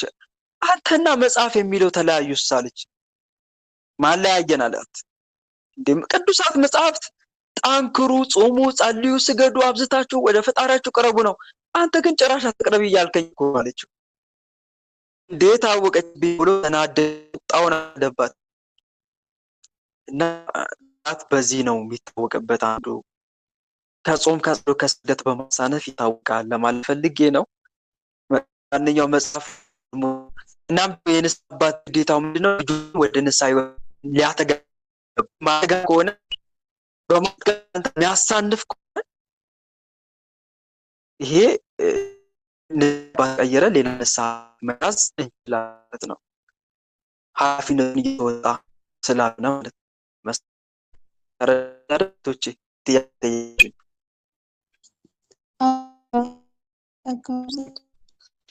አሜን። ፕሊስ ሴቶች ታችን ቤተክርስቲያን አባቶቻችን ስለምንይዛቸው በመናገር የጠለቀ እውቀት የለም። ሰይጣን እንዳለ ያውቃሉ፣ ግን እንዴት መፋለም እንዳለብን ብዙም ግንዛቤ የላቸውም። እኔ በጣም ነው የሚገርመኝ። አንዳንዴ ምዕመኑ ትቷቸው ሄዷል። የለም በቃ አልኖሩበትማ። ችግሩ እኮ ይሄ ነው። ችግሩ ይሄ ነው። እንግዲህ ያ ንስሐ አባት የማይሰግደው ምዕመኑ እየሰገደ ሲገኝ እንዴት ነው እህት ወንድሞች? ያልኖራችሁበትን እናንተ ለሰው ትመክራላችሁ? ትመክራላችሁ እህት ወንድሞች? ይቻላል አይቻልም አይደል? የለም። አያችሁ አይደል? አሁን ለምሳሌ እኔ በየቀኑ 21 ብቻ እየሰገድኩ ንስሐ ልጄ መታ ካህን ብሆን ማለት ነው። ንስሐ ልጄ መታ 400 እንደምሰግድ ብትነግረኝ አልደነብርም? አልደነግጥም? ግራን አይደል የምጋባው? ልክ እንደዚህ አይነት ነገር። ስለዚህ ምን ላችሁ ፈልጌ ነው፣ ምዕመኑ ብዙን ጊዜ አንድም ትቷቸው ሲሄድ፣ አንድም ደግሞ የመንፈሳዊ ሕይወት ልምድ ስለሌለ እንደዚህ አይነት ነገር ሲሰሙ ግራ ሊጋቡብን ይችላሉ። በእኛ ማለት ነው፣ በእኛ ግራ ሊጋቡ ይችላሉ። ይሄ ስላችሁ ግን ሁሉም ካህናት፣ ሁሉም ንስሐ አባት እንደዚህ በመንፈሳዊ ሕይወት የላቸውም ማለት አይደለም። ጠላትን አይዋጉም ማለት አይደለም። አሉ በጣም ደስ የሚሉ ከዘመኑ ጋር አብረው የሚጓዙ እንኳን ለንስሐ ልጆቻቸው እንቅፋት ሊሆኑ ይቅርና ለንስሐ ልጆቻቸው አራያ የሚሆኑ ስንት አገልጋይ የቤተክርስቲያን ካህናት አሉ፣ ስንት ዲያቆናት አሉ፣ ጥሩ አሉ። በዛው ልክ ደግሞ ለምዕመኑ እንቅፋት የሚሆኑ አሉ። ካለማወቅ የተነሳም ሊሆን ይችላል፣ በተለያየ መንገድም ሊሆን ይችላል። ተመሳስለው እነኚህ ደብተራዎቹ እነሱ ስራቸው ስለሆነ ነው። እና ዞሮ የምነግራችሁ ነገር አንዱ ይሄ ነው። ስለዚህ እኛ ምን እናድርግ? አንዳንዴ ስናማክር ፕሊስ ንስሐ አባታችን እንደዚህ አይነት ነገር በቂ እውቀት ላይኖረው ይችላል። ስለ መናፍስት ውጊያ የጠለቀ ግንዛቤ ላይኖረው ይችላል። እና ለዛ ነው ብዙ ጊዜ የምመክራችሁ ምክር እንዲህ እነሱስ የማያውቁትን ነገር የምንመክራቸው ከሆነ እኛን የሚጠቅም ምክር ላይመክሩን ይችላሉ። ስለዚህ ስናማክርም ጭምር እየተጠነቀቅን ብናማክር መልካም ነው። የሚያውቅና የማያውቅ በመናፍስት ውጊያ የነቃ ያልነቃ ግንዛቤ ያለው የሌለው እንዳለ ይሄንን አውቀን ተረድተን ነው ስናማክር እንጂ ዝም ብለን ብቻ ላገኘነው ሁሉ የምንመክር ከሆነ ጤናማ ምክር ላይመክረን ይችላልና እንጠንቀቅ ነው። አንዳንድ እኮ አባ በዝሙት እየተፈተንኩ ነው ስትሏቸው እኮ አግቢ ብሎ የሚያሰናብቱ የለም? ንገሩኝ እስቲ። መፍትሄው ጋብቻ ነው አግቢ የሚሉ የለም? አግባ የሚሉ አሉ አይደል? እንደዚህ ብለው የሚመክሩም አሉ። በእርግጥ በዝሙት ከመቃጠል ማግባቱ አንድ ጥሩ መፍትሄ ነው። ቅዱስ ጳውሎስም እየተቃጠል ከምትኖር በዝሙት አግብተህ ብትኖር ይሻላልና ይላል። ግን የዝሙት መንፈስ ከሆነ በማግባት ብቻ ሊፋታን ይችላል? ይፋታናል? በማግባት ብቻ አግብተው የሚሰስኑ የሉም? አግብተው የሚማግጡ የሉም? አሉ አይደለም? ስለዚህ ጋብቻ ብቻ መፍትሄ ሊሆን አይችልም ለማለት ፈልጌ ነው። ስለዚህ አንድ ሰው ያን የዝሙት መንፈስ እንዴት ማሸነፍ እንዳለበት ሌላ ተጨማሪ ምክሮችን ይሰጠዋል እንጂ አግባ ብቻ አይልም ለማለት ፈልጌ ነው። ዞሮ ዞሮ የምታማክሩትን እወቁ፣ የምታማክሩትንም ጭምር እወቁ። ከንስሐ አባቶቻችን ጋር ደግሞ ኃጢአትን ለመናዘዝ ኃጢአታችንን መናዘዛችን ላይ ብቻ ትኩረት ብናደርግ መልካም ነው። ምክንያቱም አብዛኛው የነቃ ንስሐ አባት ስላልሆነ በዚህ ጉዳይ ላይ ጤናማ ምክር የሚመክር ስላልሆነ ለማለት ፈልጌ ነው። ይሄን ይመስላል። ተራ ቁጥር ስንት ነው አሁን? 3 ነው አይደለ? ተራ ቁጥር 3 ወለተ ጊዜ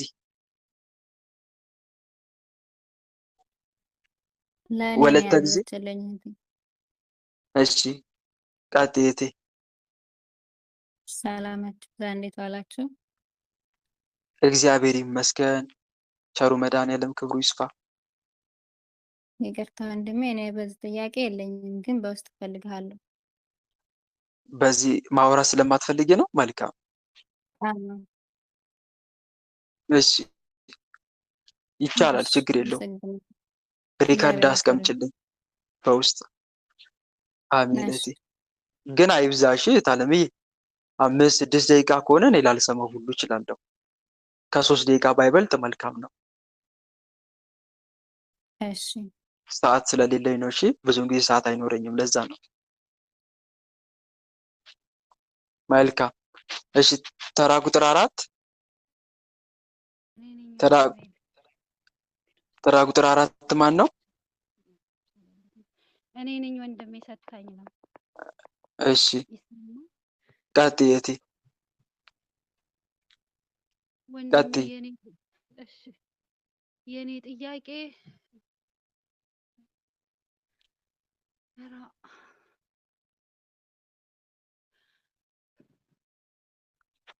ወንድሜ። አቤት፣ እየሰማሁሽ ነው እቴ፣ ቀጥይ።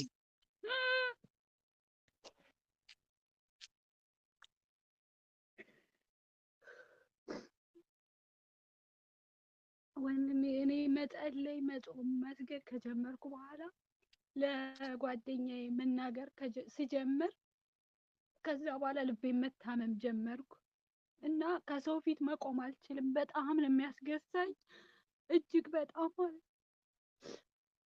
ምንም ነገር መስራት አልቻልኩም። ከሰው ጋር መቆም አልቻልኩም። ስራ አጣሁ።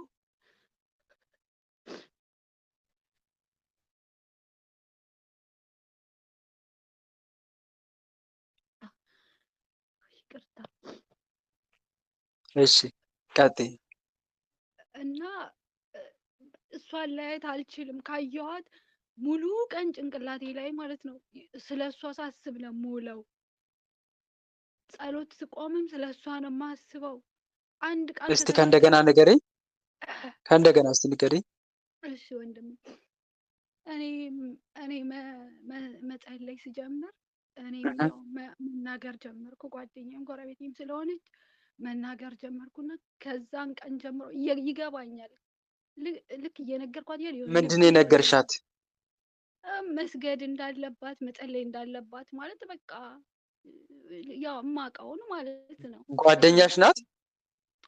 ጓደኛዬም ጎረቤቴም ናት። እሺ መጸለይ መስገድ እንዳለብሽ ነገርሻት? እንዳለባት ነገርሻት? እንዳለባት አዎ። ማለት በቃ እንዲህ ነገር አለ በቃ የተማርነውን ማለት ነው። እሺ ከዛ እየገባኝ የሆነ ልቤ የሆነ ነገር የሆነ ምሽ ሲወጋ ይገባሃል። ምንም አልመሰለኝም። ከዛን ቀን በኋላ ግን የሆነ የማያቋርጥ እንትን አለ ድምፅ፣ የማጋሳት ድምፅ አላቋርጥም። በቃ አብሶ ከሰው መሀል ከሆንኩ በቃ ጭራሽ አላቋርጥም። ማስክ ሁሉ አድርጌ ነው ግሳት። የምሄድ። እሺ ግሳታ እና ትምህርቱን ጀምሬ ማለት ነው ከኢትዮጵያ ውጭ ነው የምኖረው።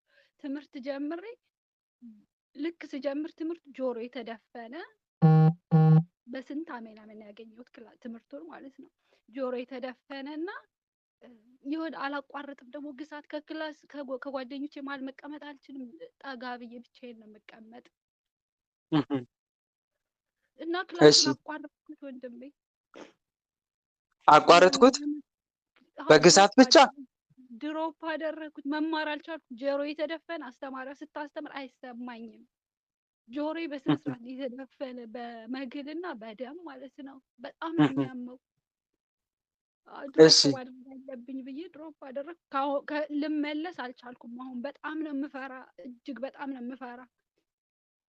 እሺ ይሄ ነው ጥያቄ ለአሁን ነው ወንድሜ። ይሄ እኮ ታዲያ ግልጽ ነው ታለምዬ። ይሄ ግልጽ የሆነ ውጊያ ነው ይታወቃልም ደግሞ። ግን ከዛ በፊት ግን እስቲ ያንቺ መንፈሳዊ ህይወት እስቲ በመለከተው ደስ ይለኛል።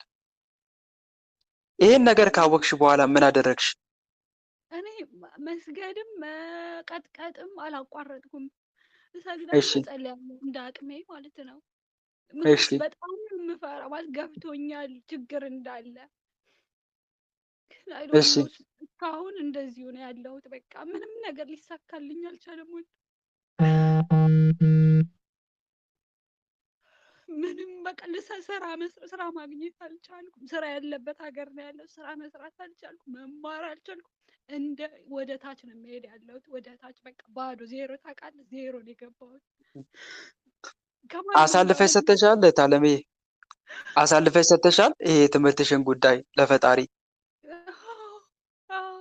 ሱባኤ ሁሉ ይዣለሁ፣ ግን ምንም ስላገኘ አልቻልኩም። ንስሐ ገብቶ መቁረብስ ኢትዮጵያ ስላልሽኝ ነው ቅድም። አልቆረብኩም። ኢትዮጵያ አይደለሁም ያለሁት። የት ነው ያለሽበት ቦታ? መቁረብ አትችይም? እችላለሁ፣ ግን በቃ በጣም ነው የምፈራ። ማለት ስቲል በቃ ምንም የጸዳ ሆኖ አይሰማኝም ያለው። ግድ ይላል ታለምዬ። አንዴ መቆየት አለብሽ ብለውኛል። ከምን አንጻር? ብቆርብስ ከምን አንጻር ነው መቆየት አለብሽ አሉሽ? ተደጋግሜ ነው ንስሐ የምገባ። በቃ ጽድት ማለት ነው የፈለኩትና አንዴ ቆይ ልጄ፣ አንዴ ተስተካከይ በደንብ አንዴ ይሉኛል። ልጅ አልኳቸው። አይ እኔ የምለው እዚህ ጋር አንዴ የሚለው ነገር ተደጋጋሚ የሆነ ኃጢአት እየሰራሽ የልማድ ኃጢአት ኖሮ ነው ወይስ እንዲሁ ዝም ብሎ ብቻ ታገሽ አትቁረቢ ነው? አሳማኝ ምክንያት ሊኖር ያስፈልጋል። ተደጋጋሚ ኃጢአትም ከሆነ ቤተክርስቲያን የምታዘው ቶሎ ቶሎ ንስሐ እየገባን ንስሐ በገባንበት ቅጥበት ቅዱስ ቁርባን መቀበል አለብን እንጂ ቆይ አትቁረቢ አይባልም። ንስሐ ከገባን ማለት ነው። ለምሳሌ እኔ ንስሐ ገባሁ አይደል? ለገባሁት ንስሐ ስርየት እንዳገኝ ካህኑ እግዚአብሔር ይፍታ ሲለኝ ቶሎ ብዬ ሄጄ ቅዱስ ቁርባን እቀበላለሁ። ምክንያቱም ለኃጢአቴ ስርየት የማገኘው በምቀበለው ስጋና ደም አማካኝነት ስለሆነ ማለት ነው። አንዴ ቆይ የሚለው ነገር ግን ለእኔ ጥያቄ ምልክት ነው። ከምን አንጻር? እንዳገባ ይፈልጋሉ። አግብቼ እንደወልድ ይፈልጋሉ። መጀመሪያ እኮ አይከለክልማ። እና እኔ ባለፈው በነሐሴ ላይ ማለት ነው ወይ እሺ እቺ ልጅ ልትቆርብ ስለሆነ አንድ ላይ ፍታ ስሬት አደርግላችኋለሁ ሲሉ ወይኔ አባ እኔስ ምናምን አልኳቸው እና ሳቁና አንዴ ተረጋጊ ምናምን አለኝ። ምን የእውነት አልሽኝ? እየከፋኝ እሷ የሆነች ልጅ አብራኝ ነበረች እና እሷን እሺ እሷ ቅዱስ ቁርባን ልትቀበል ነው እና አብራችሁ ፍታ እንትን ከንስሐ በኋላ ስሬት ሊደረግልን ማለት ነው። ወይኔ አባ እኔስ አልቆርብም ብዬ የሆነ ካፋኝና አይ አንዴ አንቺ ተረጋጊ ቆይ አንዴ አሉኝ። ምንም አላልኩም። በቃ ይሄ ነገር እኮ አሁንም አይዋጥም። ምክንያቱም እንደ ቤተክርስቲያን ስርዓት አግብተሽ የሚባል ነገር አማርኛ የለም። ግልጽ ነው አይደል? እህት ወንድሞች፣ ለሌሎቻችሁም ጭምር ሳናገባ እኮ ራሱ መቁረብ እንችላለን። አንዲት እህቴም በውስጥ መስመር ጠይቃኝ ነበረ። አንቺ እስከምታገቢ ድረስ አይቻልም ብለው ቁጭ አድርገዋታል። ልጅቷ ግን በፈተና እጅግ እየተፈተነች ነው። ቅዱስ ቁርባኑ ግን ከፈተና እንድንወጣ በጣም የተዘጋብን ነገር እንኳን ካለ ይከፍታል እኮ ቅዱስ ቁርባን። አንደኛ ኃጢአት ይደመስሳል። ሁለተኛ ደግሞ የተቆላለፈብን የህይወት እንትን ቋጠሮ ካለ በደንብ ነው የሚፈታው። ምን ካላችሁ ቅዱስ ቁርባን። ሶስተኛ ደግሞ ብንሞትስ? ንገሩኝ እስቲ ወንድሞች፣ ብንሞትስ? በመሀል ቆይ እየተባልን ቆይ እየተባልን ድንገት ብንጠራስ? አትቁረብ እየተባልን እስከምታገባ እየተባልን ለነፍሳችን ቤዛ ሆኖ ይቆማል? ጠበቃ ሆኖ ይቆማል? ንገሩኝ። የለም ወንድማችን የለም። ስለዚህ ከየት የመጣ አስተምሮ ነው እስከምትቆርቢ እስከምታገቢ? እንዴ ሲጀመር እኮ በቅዱስ ቁርባን በጋብቻ የሚተሳሰሩ እህትና ወንድሞች እኮ ከመጋባታቸው በፊት እኮ አስቀድሞ ለየብቻ መቁረብ አለባቸው እኮ። እሱ የሚቆርብ መሆን አለበት፣ እሷም ለብቻዋ የምትቆርብ መሆን አለባት። እሱ ለብቻው ይቆርባል፣ እሷም ለብቻዋ ትቆርባለች። ንስሐ ገብቶ እሱም ለብቻው፣ ንስሐ ገብታ እሷም ለብቻ። ከዛስ ከተጋቡ በኋላ ደግሞ አንድ ላይ ይቆርባሉ። ከተጋቡ በኋላ አንድ ላይ ይቆርባሉ። ልክ አሁን ግን እየሰማሁ ያለሁት ቅዱስ ቁርባን ልክ ጋብቻ እንደ ማስተሳሰሪያ አድርግ አይነት ነገር ነው እየተደረገ ያለው። እንዲህ የሚል አስተምሮ የለም በቤተ ክርስቲያን። ትክክል አይደለም። ከእውቀት ማነስ የተነሳ ነው። ሌላ ጉዳይ አለው፣ እሱን ፈጣሪ ነው የሚያውቀው። ነገር ግን እየተደረገ ያለው ነገር ትክክል እንዳልሆነ ልነግራችሁ ስለፈለኩ ነው። ቤተክርስቲያን አታስተምርማ እንደዚህ ብላ። ምን አይነት ምዕራፍ ተጠቅሶ ነው ቆይ የሚባለው? አንዳንዱ ጋር ባይገርማችሁ እስካላገባ ድረስ ቅዱስ ቁርባን አትቀበል የሚሉም አሉ። ልክ ስታገቢ ነው ቅዱስ ቁርባን መቀበል የምትጀምሪው። እንደዚህ የሚባል አስተምሮ ግን እንደሌለ ደጋግሜ ልነግራችሁ እችላለሁ። ስለዚህ ንስሐ አባትሽን አሁንም አባቴ እኔ ሞቴን እጠባበቃለሁ። ንስሐ የገባሁበትም ዋና ዓላማ ንስሐ ገብቼ ስጋው ደግሞ ተቀብዬ በማንኛውም ጊዜ ሞቴን ልጠባበቅ እንጂ በመሀል ድንገት ቆይ እያሉኝ በሞት ማን ነው የሚጠየቀው በእኔ ነፍስ ብለሽ ንገራቸው። እሺ ማን ነው በእኔ ነፍስ የሚጠየቀው? አንደኛ ድንገት ብሞት፣ ሁለተኛ ደግሞ ከማግባቴስ በፊት ቅዱስ ቁርባን እየተቀበልኩ መኖር አልችልም ወይ? በጭራሽ የማይረዱ ከሆነ አሁንም ቆይ አይነት ነገር እያሉ የሚያዘገዩ ከሆነ ግን ሌላ ንስሐ አባት ጋር ገብቶ ስጋው ደግሞ መቀበል ይሻላል።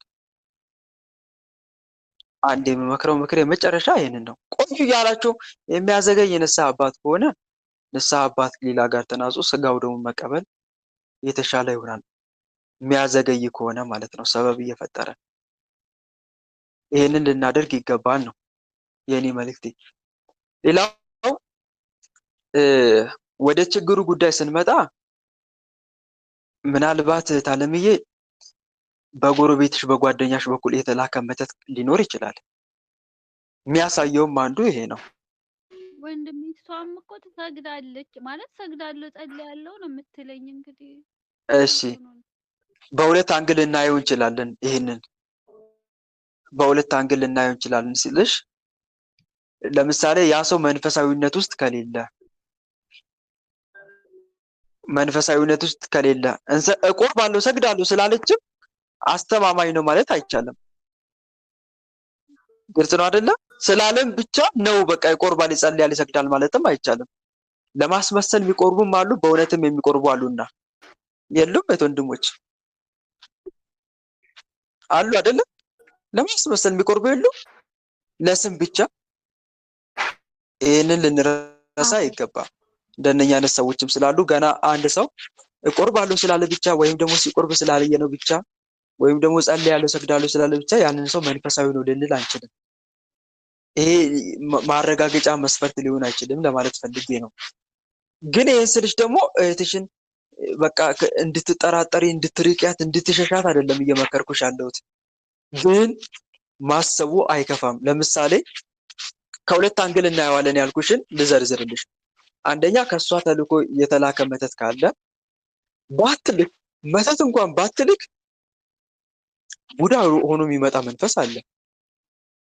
ቡዳ ሆኖ የሚመጣ ከሷ ተነስቶ የሚፈታተን አለ። ሰው ስንመክር ከሰው ተነስቶ መንፈስ ወደኛ ይመጣል አይመጣም? ንገሩኝ እስቲ የተማራችሁት ወንድሞች እስከዛሬ አይመጣም?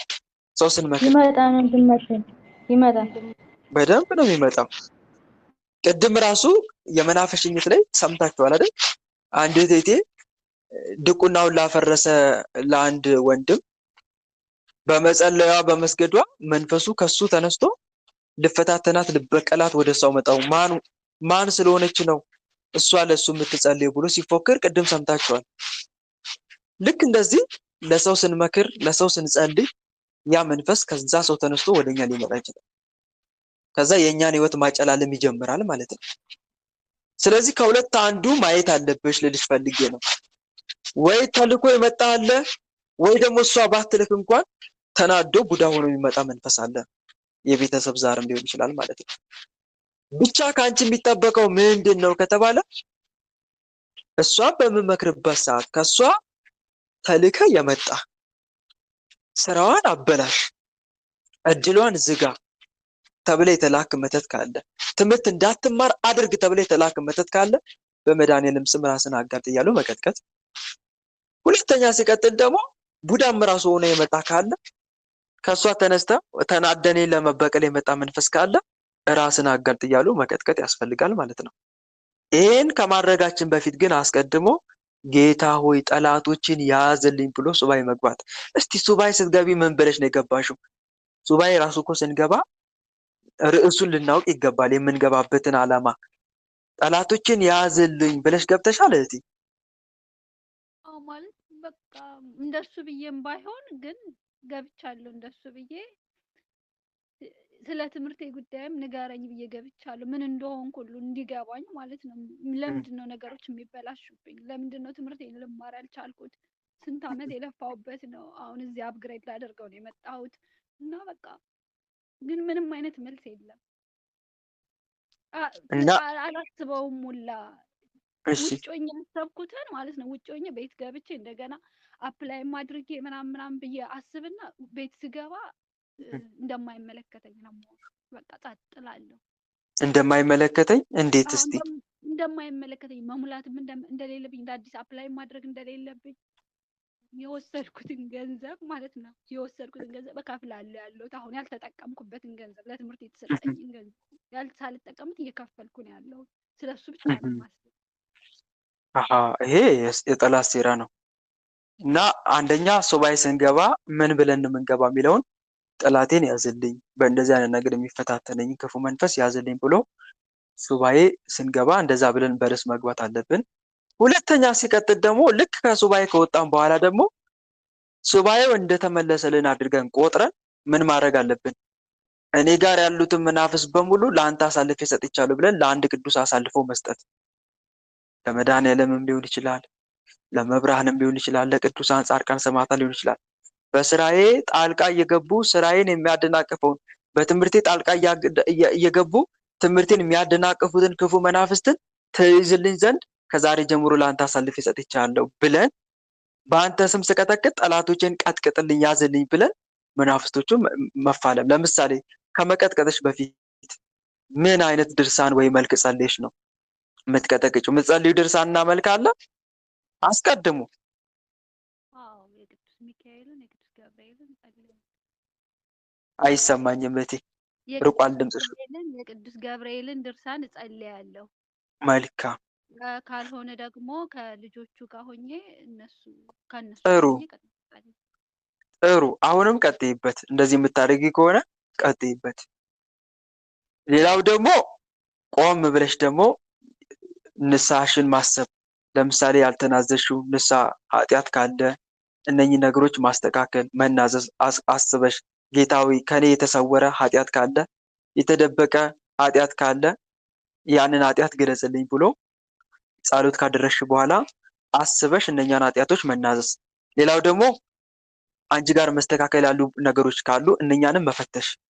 የሚስተካከል ነገር ካለ ለምሳሌ በሰው ላይ ቂም መያዝ ሊሆን ይችላል። አንዳንድ ነገሮች ብቻ ሊኖሩ ይችላሉ። ፈጣሪ የማይወዳቸው ግን እኛ ጋር ያሉ ነገሮች ካሉ እነኚህ ነገሮች ካሉ ማስተካከል። እሺ፣ አንቺ የምታውቂያቸው ካሉ ማለት ነው። ይሰማል እህቴ ወለተ ስላሴ? ይሰማል። እሺ ወንድሜ፣ ድምጽ አይሰማም? ይቅርታ። እነሱን ነገሮች ካሉ ማስተካከል፣ ለሷም ደግሞ መጸለይ። በተለይ ጠላት ብለን ለምናስበው ሰው ራሱ መጸለይ ጥሩ ነው። ጸሎታችን እንዲሰማ አድርጋል። ለምሳሌ አሁን እቺ ጎረቤቴ ጓደኛ ናት ያደረገችብኝ ብለሽ የምትጠረጠሪ የምታስቢ ከሆነ ለሷ ራሱ መጸለይ ክፉ ለሆኑ ጥሩ ነው። ቀጥይበት። ያ ጥሩ ነው። አሁንም መቀጠል ያስፈልጋል። ስለዚህ የሚቀረው አንድ ነው ማለት ነው። እሱም ንስሐ ገብቶ ቅዱስ ቁርባን መቀበል። ስለዚህ ለእኛ አባት የመጨረሻ ትነግሪያቸዋለሽ እንዲህ ብለሽ፣ ግን ፈቃደኛ ማይሆኑ ከሆነ አሁን የሚያዘናጉሽ ከሆነ ሌላ ንስሐ አባት ይዘሽ ኃጢአትሽን ተናዘሽ ስጋው ደግሞ መቀበል ነው። እሺ ይህንን አድርጊ። ኢትዮጵያ ስመጣ በቅዱስ ቁርባን በወስድስ? ኢትዮጵያ ስመጣ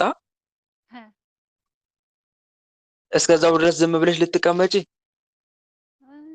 ማለት እምቢ ካሉኝ ሌላ አባት ከምቀኝ ነው። ሁሉም አንድ ነው ያለው። ይሄማ ፈተና ነው አይታለምዬ።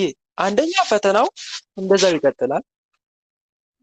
ምክንያቱም ጌታ መድኃኒዓለም ስጋዬን የሚበላ ደሜን የሚጠጣ በእኔ ይኖራል እኔም በእርሱ እኖራለሁ ብሏል። ስጋዬ እውነተኛ መብል ደሜም እውነተኛ መጠጥ ነው ይላል። ክርስቶስ በእኛ ውስጥ እንዲኖር ደግሞ የእሱን ስጋና ደም መቀበል አለብን። አንድ ይሄ ነው። ሁለተኛ ደግሞ ኢትዮጵያ እስከመጣ ነው አይደል ያልሽው? እዛ እኮ እዛ ገብቶኛል። እዛ እስከምትመጪ ድረስ በመሀል ምን እንደሚፈጠር የምታውቂው ነገር አለ? የለም። ስለዚህ ይሄን መረዳት መቻል አለብሽ። አንቺ ኢትዮጵያ እስከምመጣ ነው ያልሽው፣ ግን ኢትዮጵያ እስከምትመጪ አንደኛ ጠላት የሚያቅደው እቅድ አለ። ሁለተኛ ደግሞ በመሀል ምን እንደሚፈጠር አናውቅም። ቀኒቱንና ሰዓቲቱን አታውቁምና እንግዲህ ንቁ አይደል ያለው መድኃኒዓለም። ነቅታችሁ ጠብቁ ነው ያለው። አስቢ እህቴ። ስለዚህ ይሄን ከግምት ውስጥ ማስገባት አለብሽ። እሺ። ስለዚህ ስጋው ደሙን ቶሎ መቀበል ያስፈልጋል። ምናልባትም ስጋው ደሙ እንዳትቀበይ ያዘናጋሽ ያለውም ጠላት ሊሆን ይችላል። ስጋው ደሙን ብትቀበይ ያ ጠላት ስራ መስራት አይችልማ። ግልጽ ነው አይደል? ስራ መስራት ስለማይችል እና ይሄንን አስበሽ ስጋው ደሙን ለመቀበል መጣር አለብሽ፣ መታገል አለብሽ እንጂ ወደኋላ መዘግየት የለብሽም የሚል ሀሳብ ሰጥሻለሁ። ሌላው ደግሞ ብስናት ወይም ግሳት በምግብ የገባ መተት ነው። ብዙ ጊዜ እንደሚያደርገው በምግብ የገባ መተት ካለ አብልተውን ሊሆን ይችላል። ሰዎች አብልተውን ወይም አጠጥተውን ሊሆን ይችላል። በምግብ ወይም በመጠጥ የገባ መተት ካለ ስራው አንዱ ይሄ ነው።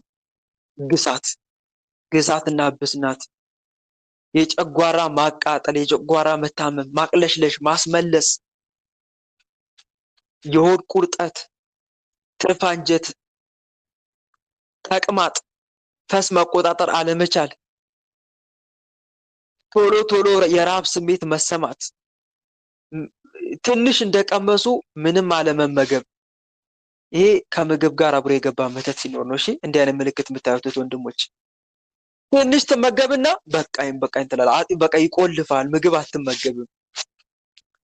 ወይም ደግሞ አብዝተህ ትበላለህ ከአቅም በላይ። ይሄም የሆድ ጋጋታ ድምፅ መሰማት፣ በሰው ፊት ወይኔ ፈስቶ ነው ፈስታ ነው ብለህ እስክትሸማቀቅ ድረስ ያሸማቅቃል።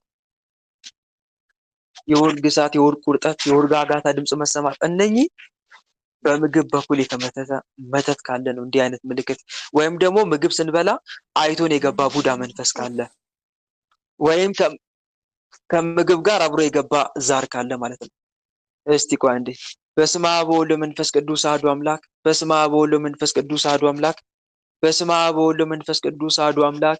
ቅዱስ እግዚአብሔር፣ ቅዱስ ኃያል፣ ቅዱስ ሕያው፣ ቅዱስ ኤልሻዳይ፣ ቅዱስ አዶናይ፣ ቅዱስ ጸባኦት፣ ቅዱስ ያህዌ፣ ቅዱስ ኢየሱስ፣ ቅዱስ ክርስቶስ፣ ቅዱስ አማኑኤል፣ በአብ በወልድ በመንፈስ ቅዱስ ስም፣ በኃያሉ በመድኃኔዓለም ስም፣ በቅድስት ድንግል ማርያም ስም፣ በቅዱስ ሚካኤል፣ በቅዱስ ገብርኤል፣ በቅዱስ ሩፋኤል ስም። አንተ መተት በአብ በወልድ በመንፈስ ቅዱስ ስም፣ በቅድስት ድንግል ማርያም ስም መተት በመድኃኔዓለም ስም ተይዛል። በኃያሉ በመድኃኔዓለም ስም ተይዛል። መተት ምን አግብተህ ነው የተላከው? ምን አግብተህ ነው የተላከው? በኃያሉ በመድኃኔዓለም ስም ተይዛል። በቅድስት ድንግል ማርያም ስም፣ በሊቀ መልአክ በቅዱስ ሚካኤል ስም ተይዛል። ኦ ሚካኤል፣ ኦ ሚካኤል፣ ኦ መተንብል ካናረ ያምትሰመይ ቢዘ ሱራፌል ዘምርኡስ አርኡስ ወዘምልዑል አልዑል ጊዜ ጸዋኩ ከቅረበኒ በምሕረቱ ሳል ሳለነ ቅዱስ ሚካኤል ቅድመ መንበሩ ለልዑል ሊቀ መልአክ ቅዱስ ሚካኤል ይበቀለ። ተናገር አሁን ቶሎ ተናገር። ማን ማን ናችሁ አላችሁት? ማን ማን ናችሁ? ማን ማን ናችሁ? ሊቀ መልአክ ቅዱስ ሚካኤል ይበቀለ። ተናገር። ተይዛል እኮ በቅዱስ ሚካኤል ስም። አንሳ ይለከ ወናዳንነ ቅዱስ ሚካኤል ረዳነ በጸሎትከ ተማጸነንነ አርዌ ጉጉይ እይማነ ወይም ስጠነ እምነ ገነቱ ዜዶ ለአዳም አቡነ ሊቀ መልአክ ቅዱስ ሚካኤል ይበቀለ። ተናገር፣ ቶሎ ተናገር። የሚስጥር መተት ተናገር፣ ተናገራት። መልአክ ተብሎ የተላከው መልአክ ተብሎ የተላከው ሰላም ለዝክረ ስምከ ምስለ ስመ ልዑል ዘተሳተፈ ወልደ ያሬድ ሄኖክ በከመ ጸሐፈ ሶበ እፄው ስመከ ከሲቴ አፈ ረዳኤ ምንዱባን ሚካኤል በከመ ታለምድ ዘልፈ ለረድኤትየ ነአ ሰፊያከ ክንፈ። ሊቀ መልአክ ቅዱስ ሚካኤል ያቃጥለ። ተናገር እኮ። ማነህ አንተ የምጠላት? የምጠላት ማነህ አንተ? የምን መተት ነው የምጠላት? ሊቀ መልአክ ቅዱስ ሚካኤል ይበቀለ። ሰላም ለስርተ ርእስከ ዘኢይጤየ ግእዛ ሚካኤል ሳዊ አጽናሃይ ሰናይ ጼና መዓዛ በጽያከ ግብተ ለነፍሴ አመትካዛ ለልበዚ አየበትን ባሌ ከናዘዛ እንበለ ጊዜ በላ እይርሳ ወሬዛ። ሊቀ መልአክ ቅዱስ ሚካኤል ያቃጥለ። ተናገር፣ ቶሎ ተናገር፣ ተናገር አንተ።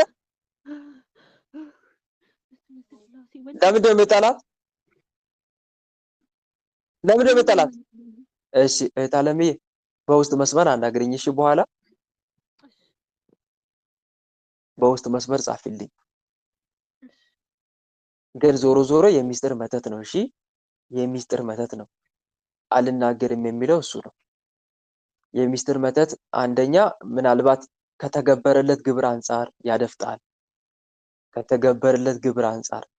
ሁለተኛ ሲቀጥል ደግሞ ዝም በል ምንም እንዳትናገር ቻለው ተብሎ ይላካል። ምንም ነገር አልናገርም። እዚህ ግሩፕ ራሱ ከ3 ዓመት በላይ ሆኖኛል። አንድም ቀን ግን ጠይቄ አላውቅም። በጣም ነው የሚያስፈራኝ። በጣም ምን መጠየቅ እንዳለብኝ ሁሉ ይጠፋብኝ እኮ።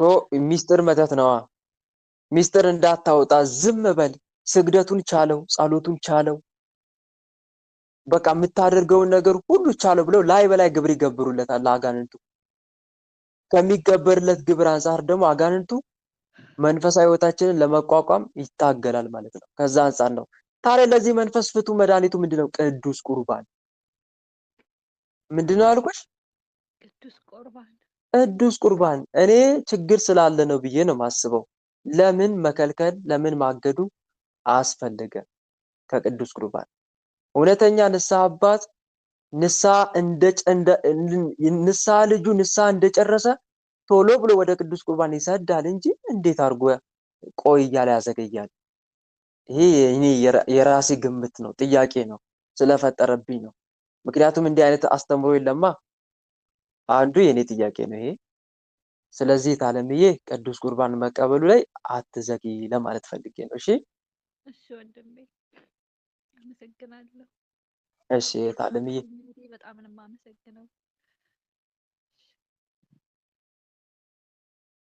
እሺ ተራ ቁጥር ስንት ነው? 5 ነው አይደል? የመጨረሻ እሱን ልቀበልና ለዛሬው ይበቃናል። ተራ ቁጥር 5 ገብቻለሁ ወንድሜ ላይ ሰጥታኛለች። ይሰማል መልካም። ድምጼ? አዎ ይሰማል። ጠይቂ። እኔ ነኝ ጊዜ ነው ግን ይሄ ነበር። እሺ ወንድሜ ጸጋን ያብዛልህ፣ መድኃኒዓለም ይጠብቅህ። የኔ ጥያቄ አንድ ሰው ክርስትና ስንነሳ ከክርስትና መልስ ስንመለስ እንጀራ ላይ ያስተኙናል። ይሄ ከሃይማኖት አንጻር አይደለም እህቴ፣ ከባህል አንጻር ነው እሱ። ድምጿ ግን አይሰማኝም። ለእናንተ እየተሰማችሁ ነው? ኧረ አይሰማም ነኝ።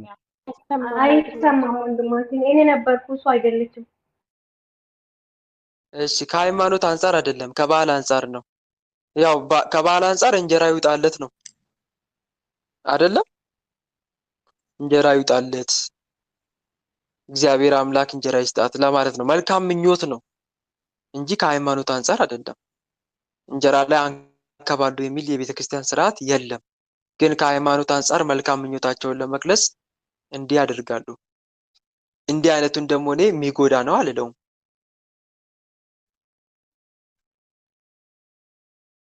ግልጽ ነው አይደል? መልካም ምኞት እስከሆነ ድረስ ማለት ነው። ይሄን ይመስላል እህቴ ባጭሩ። ተመለሰልሽ?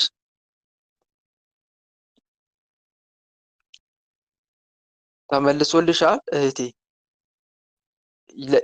ለእናንተ ይሰማችኋል አይደል?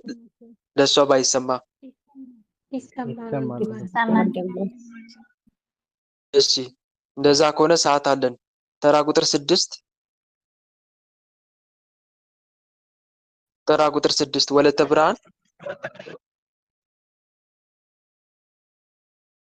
ወለተ ብርሃን ተራ ቁጥር 6 አምላኬ ሆይ ቀናውን መንገድ ምራኝ የሚል።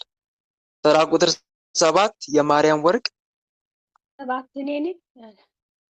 የማርያም ወርቅ ቀጥይ። የማርያም እኔ እኮ ሀና ነኝ፣ ግን 7 ጽፌ ነበር። ልናገር ልቀጥል? እሷ ከሌለች ግቢ። የማርያም ወርቅ ካለሽ ግቢ፣ ካሌለች ደግሞ አንቺ ግቢ፣ ችግር የለውም ሰዓትም ስለሌለ። እኔ እግሬ እና እጄ ያብጣል፣ ሆዴም ይነፋል። እዚህ ግሩፕ ከገባሁ 3 ዓመት ሆኖኛል። ማታ ጠዋትና ማታ እጸልያለሁ፣ ሰግዳለሁ፣ ቁርባንም ወስዳለሁ። ግን ወላ ምንም አልተጋለጠ ማለት አልወጣልኝም። ምን እንደሆነ እጄና እግሬ ምን ይላል? ያብጣል። እግሬና እጅ ያብጣል፣ ሆዴም ይነፋል። እሺ እና እስከገባሁኝ 3 ዓመት ነው። አንድ ቀንም አኩሬ አላውቅም። ሁሌ ቀጠቅጣለሁ፣ ሰግዳለሁ። ትንሽ ደግሞ ከባሌ ጋር አንዳንዴ ያጣላኛል። እሱ አይቆርብም፣ ልቆርብ እኔ ስቆርብ እሱ ደግሞ ወደኋላ ትንሽ ይሄዳል። አንዳንዴ ትንሽ ያናድደኛል። መልካም መናደድ አያስፈልግም። ለእሱም ጸሎት ማድረግ ነው ወደ ቅዱስ ቁርባን እንዲቀርብ። እናም መምከር ነው በየዋህነት በትዕግስት ሆኖ። እንደዚህም አደርጋለሁ። ሌላው ደግሞ ትጋታችንም ደግሞ ይወስነዋል። እንዴት ነው አሁን እየሰገዱ እየጸለዩ ያሉት? አንድ ጸልያለሁ አንዳንዴ መሳሪያ ብቻ ስለያዝን ሳይሆን መሳሪያውንም እንዴት መጠቀም እንዳለብን ማወቅም ያስፈልጋል። ለምሳሌ ሱባኤ ገብተዋል። ሱባኤ አልገባም። ለምን? ልጆች ስላሉኝ ያናድዱኛል። እወጣለሁ፣ እገባለሁ፣ እወጣለሁ፣ አያስገባኝም ምንም። ሱባኤ ስገባ በተለይ በጣም በጣም ያናድደኛል። ልጆች ሆኑ ባለቤት ሆኑ ያናድደኛል። እንዲሁ ግን እጸልያለሁ፣ እቆርባለሁ፣ እሰግዳለሁ። መናደዱ አሁን ይሄ ለአጋንንቱ ግብር ነው እህት አለምዬ። አዎ ይሄ ምክንያቱም ጠዋትም ስናገረው የነበረ ነገር ነበር። አጋንንት ግብር ሲፈልግ ግብር ሲፈልግ እንድንዳደድ ያደርገናል። በሰው ላይ ያደረ የሆነ የሚያናድን ነገር ይፈጥራል። ይሄ ደግሞ ለሱ ጉልበት ይሆነዋል። ጉልበት ይሆነዋል እና እቺን ነገር ቢያስተካክሉ ወይም ደግሞ በሚሰግዱባት ሰዓት ጌታ ሆይ ይህን የንዴትን መንፈስ ከኔ አርቅልኝ፣ ትዕግስትን ስጠኝ፣ ትዕግስትን እንደሸማ አላብሰኝ አምላኬ እያሉ መስገድ በእያንዳንዱ ስግደት። ይህን በጣም ወሳኝ ነገር ነው። በተለይ ከስግደት ጋር ፈጣሪን የሆነ የምንፈልገው ነገር ስንጠይቀው ይሰጠናል። ከስግደት ጋር ጌታ ሆይ፣ አሁን ለምሳሌ ትዕግስት ካጣውኝ ጌታ ሆይ ትዕግስትን ስጠኝ፣ ጌታ ሆይ ትዕግስትን እንደሸማ አላብሰኝ እያልኩ በእያንዳንዱ ስግደት የምጠይቀው ከሆነ ይፈጸምልኛል። ይህን እንዳትረሱ እና ይሄ በጣም ጥሩ ስለሆነ ማለት ነው። ሌላው ደግሞ ማቋረጥ አለ ወይ? እየሰገዱ እየጸለዩ እያለ በመሀል ለምሳሌ ሰኞ ጥሩ ነው። እንደውም ከእናንተ በፊት እኔ ቀሲስ ሄኖክ ነው ወደዚህ እንድገባ የመከሩኝ አባቴ ቀሲስ ሆነ እና ከዛም በፊትም ከ7 ዓመት በፊትም እሰግዳለሁ፣ ጸልያለሁ፣ እቆርባለሁ። ከ7 ዓመት በፊት ግን እንዲሁ ብዙ ለውጥ አለኝ። እውነት ነው ለውጥ አለኝ። ግን እሺ አልቀነሰልኝም። እብጠቱ፣ እጅ ማበጡ፣ ሆዴ መንፋቱ፣ በተለይ ሆዴ ይነፋኛል። መልካም። ሆድ ሲነፋን ጸበል አብዝቶ መጠጣት፣ በተለይ መልክአ መድኃኔዓለምን መልኩን ከጸለይም በኋላ መልኩንና ድርሳኑን ከጸለይም በኋላ ጌታዬ መድኃኔዓለም ይሄንን ጸበል የጸሎት ውሃ ባርክልኝ፣ በዚህ በጸሎት ውሃም ሆዴ ላይ ተቀምጦ በምግብም በተለያየ መንገድም ገብቶ ሆዴ የሚነፋኝን ክፉ መንፈስ ስራውን አስቁምልኝ፣ ያዝልኝም ብለን ጸበሉን መጠጣት ከጾም በኋላ ይሄ በጣም ወሳኝ ነገር ስለሆነ ማለት ነው። ሁለተኛ ደግሞ ሆድን አካባቢ ቅባ ቅዱስ ቀብቶ ከዛ በመድኃኔዓለም ስም ሆዴ የምትነፋኝ መንፈስ ከሆዴ ውጣ፣ ወደ ግንባር ውጣና ታሰር እያሉ መቀጥቀጥ ያስፈልጋል። እጅንም እግርንም ልክ እንደዛው ቅባ ቅዱስ ቀብተን ተነሱ እያሉ መቀጥቀጥ። ሌላው ስግደት ላይ መጠንከር። በተለይ መናፍስት እጅና እግር ላይ ተቀምጠው የሚያሳብጡ፣ የሚያሳክኩ፣ የሚያቆስሉ ከሆነ ስግደት ነው በጣም ወሳኙ። በስግደት አብዝቶ መበርታት ያስፈልጋል ማለት ነው። ሌላው እንደ ቂም መያዝ በሰው ላይ እንዲህ አይነት ነገር ካሉ እሱም ጸሎት ያዘገያል። እንደዚህ ሳላደርግ መልካም፣ በጣም ደስ ይላል። ይቅርታ እኔ ነው የምጠይቀው። ቢያናድደኝም ሂጄ ነው የምደፋው ከባሌ ጋር። በጣም ደስ ይላል። ይደፋል። ይሄ እጅግ በጣም ጥሩ መልካም ነው። ይበርቱ። ይሄ ይቀጥሉ። ሌላው ደግሞ በጣም ትልቅ ትኩረት ሰጥቼ የምነግሮት አንድ ነገር አለ። እሱም ምንድነው ካሉኝ፣ አንደኛ መናፍስት ስላልተጋለጡ ብቻ እኛ ጋር እየተሸኙ አይሸኙም ወይ ማለት አይደለም። መናፍስት በሁለት መንገድ ሊወጡ ይችላሉ። አንደኛ ተጋልጠው፣ ሁለተኛ ደግሞ ሳይጋለጡ በስውር ይሸኛሉ። በስውር የሚሸኘው ማን ነው ካለ ጠባቂ መልአክ ይሸኛል። አጠገባችን ያለ ጠባቂ መልአክ ይሸኛል፣ ያስራልም ይሸኛልም። ምንም እንኳን ባይጋለጥ፣ ምንም እንኳን እኔ ነኝ ብሎ ባይጮ ራሱ በየጊዜው ይሸኛል። ምን ባደረግን ቁጥር? በሰገድን በጸለይን ቁጥር፣ ቅዱስ ቁርባን በተቀበልን ቁጥር እህት ወንድሞች አናያቸውም። እንደውም ተጋልጦ ከሚሸኝ መንፈስ ይልቅ ሳይጋለጡ የሚሸኙት እኮ ይበዛሉ። ሳይጋለጡ የሚሸኙ ይበዛሉ። ይሄን ልናስታውስ ይገባል። ሌላው ደግሞ እዚህ ጋር ላስታውሶት የሚገባው ነገር ምንድነው? የኛ ዋና ዓላማችን ምንድነው? ዓላማችን ምንድነው ከተባለ አንደኛ ትኩረት ማድረግ ያለብን መንፈሳዊ ህይወታችን ትኩረት ማድረግ ያለበት ጠላት እንዲጋለጥና እንዲያዝ ብቻ አይደለም። ዋና ዓላማ ትኩራችን ከአምላካችን ጋር ያለ ሪሌሽን መስተካከል ነው።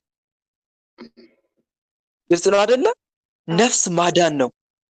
ትልቁ የኛ ትኩረታችን ነፍስ እንድትድን ነው። ነፍስ ትዳን። ንስሐ ገብተን ስጋው ደሙን የምንቀበልበት፣ የምንጾምበት፣ የምንጸልይበት፣ የምንሰግድበት ዓላማችን ነፍሳችን እንድትድን ነው። ትኩረት መሆን ያለበት ያ ነው። የአጋንንቱ ፊልሚያው ለምን ይመስላችኋል? ነፍስ እንዳትድን ነው። የኛ ትኩረታችን ደግሞ ነፍሳችንን ለማዳን ነው።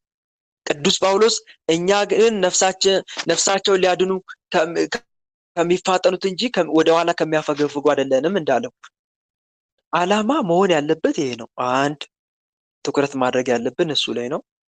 ሁለተኛ ደግሞ በየጊዜው መናፍስትን እያሰብን እኔ ጋር ያለው መንፈስ አይጋለጥም እንዴ? እኔ ጋር ያለው መንፈስ መቼ ነው የሚጋለጠው እያልን እሱን ብቻ የምናተኩር መሆን የለብንም። ግልጽ ነው አይደል? እሱን የምናተኩር ከሆነ ይሄ እሱም እኛ ላይ ያተኩራል፣ ያደፍጣል ማለት ነው። ለእሱ ትኩረት የምንሰጥ ከሆነ ሙሉ ለሙሉ ትኩረታችን እሱ ላይ ብቻ የምናደርግ ከሆነ ግን እሱ ላይ ትኩረት ከሚያደርጉ ይልቅ የመድኃኔዓለም ፍቅር ላይ ያተኩሩ። የማን ፍቅር ላይ? በቃ እሱን ይራቡት፣ እሱን ይጠሙት፣ ከፍቅሩ የተነሳ ያልቅሱ። ጌታዬ መድኃኔዓለም እኔ ምንድን ነኝ? በአንተ ፊት የምቆመው እኔ ምንድን ነኝ? ጌታ ሆይ ቸርነትን ምንኛ በዛልኝ። ለእኔ እኮ ልትሞት አይገባም ነበር፣ ግን ለእኔ ስትል ሞትክ። ለእኔ እኮ ስትል ደምን ልታፈስ አይገባም፣ ለእኔ ግን ስትል ደምን አፈሰስክ። አምላክ ሆይ እኔ ኃጢአተኛውን ማረኝ። ጌታ ሆይ ሁለንተናዬን ወደ አንተ ሳበው እያልክ ራስን በክርስቶስ ምን ማድረግ? ማስማረክ ለፍቅሩ። ይሄ ነው የሚበልጠው ከሁሉም በላይ ደግሞ ወንድሞች፣ ፍቅሩ እያቃጠለን ነው ልንሰግድ የሚገባው። እግዚአብሔር ይገስጽ። ምኑ እያቃጠለን አልኳቸው ወንድሞች፣ ሰምታችሁኛል አይደል? ፍቅሩ እያቃጠለን በትክክል ልክ እንደ አባ አርሳኒ ማለት ነው። አቤት አቤት! አባ አርሳኒ እንዴት መሰላችሁ መድኃኔዓለምን የተጠማው? እንዴት መሰላችሁ መድኃኔዓለምን የተራበው? ከፍቅሩ የተነሳ እኮ ያነባል። በቃ ስሙ ሲጠራ ኢየሱስ ክርስቶስ ሲባል እንባው ነው የሚፈሰው። እንዲህ አይነት ሰው የመበደል አቅም አለው ብላችሁ ታስባላችሁ ወንድሞች? እንዲህ አይነት ሰው እንደው ኃጢአት እንኳን ትዝ ይለዋል? ምክንያቱም በፍቅሩ እኮ የለም ያ ሰው። አርሳኒ ማለት እንዲህ ነው። የክርስቶስ ስም ሲጠራ እንባው ነው የሚወርደው ከፍቅሩ የተነሳ ማለት ነው። እናንተም እዚህ ላይ አተኩሩት ወንድሞች። ሌላው የመድኃኔዓለም ስራ ነው። መናፍስቱን የመያዝ የማን ስራ ነው? የማን ስራ ነው? ንገሩኝ። የመድኃኔዓለም ስራ ነው። እነሱን የሚይዘው እሱ ነው። እኛ የእሱ ፍቅር ላይ ስናተኩር እሱ ደግሞ የእኛን ጠላቶቻችን ያርበደብድልናል፣ ከእግራችን በታች ይጥልልናል። እንኳን ሰውነታችን ውስጥ ይቅርና አጠገባችን እንዳይቆሙ ያደርጋል። አጠገባችን እንኳን እንዳይቆሙ ያሳድድልናል። አይፈልግም ሲጀመር መንፈሱ እኛ ጋር ራሱ መቀመጥ። እንዴ ሊቃጠል ነው እንደኛ ጋር የሚቀመጠው? እንባው ብቻ እኮ መቁጠሪያ የሆነበታል እኮ ወንድሞች። ፍቅሩን እያሰበ የምናለቅሰው እንባው ብቻ ከመቁጠሪያ በላይ ነው የሚሆንበት። ልቃጠል ነው ወይስ ምን ልሆን ነው እዚች ጋር የምቀመጠው ነው የሚለው። እሷ ጋር የምቀመጠው ደግሞ ይላል። ልክ እንደ አባ ባቁሚስ ማለት ነው። አባ ባቁሚስ ትኩረታቸውን የመድኃኔዓለም ፍቅር ላይ አድርገው ነበረ። አጥብቀው ሲሰግዱ ይጸልዩ። አረ እንሂድ እንጂ አልቻልንም ማለት ጀመሩ መናፍስቶቹ። አረ እንሂድ እንጂ እንዴ! እስከ መቼ ነው እንደዚህ እየተለበለበ የምንኖረው? ዝም በል ጉዳትን አታውጣ። እግዚአብሔር ይገስጽ። እንዴት ነው እስከምን በቃ ይገፈጣል እንዴ? እግዚአብሔር ይገስጽ።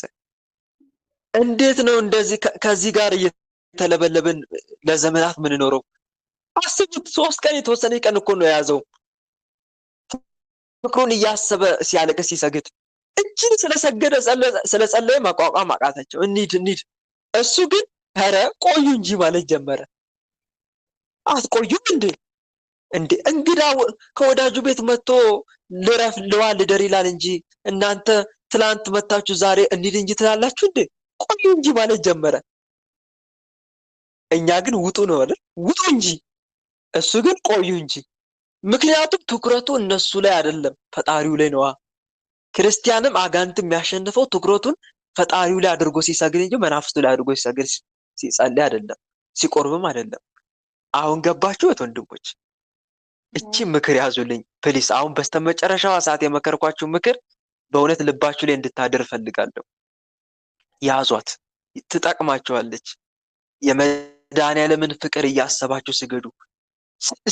ስትወድቁ መደፋቱን መስቀሉን እንደተሸከመ መደፋቱን እያሰባችሁ ወድቆ መነሳቱን እያሰባችሁ ስገዱ። ይሄ ነው ትልቅ ፓወር ያለው።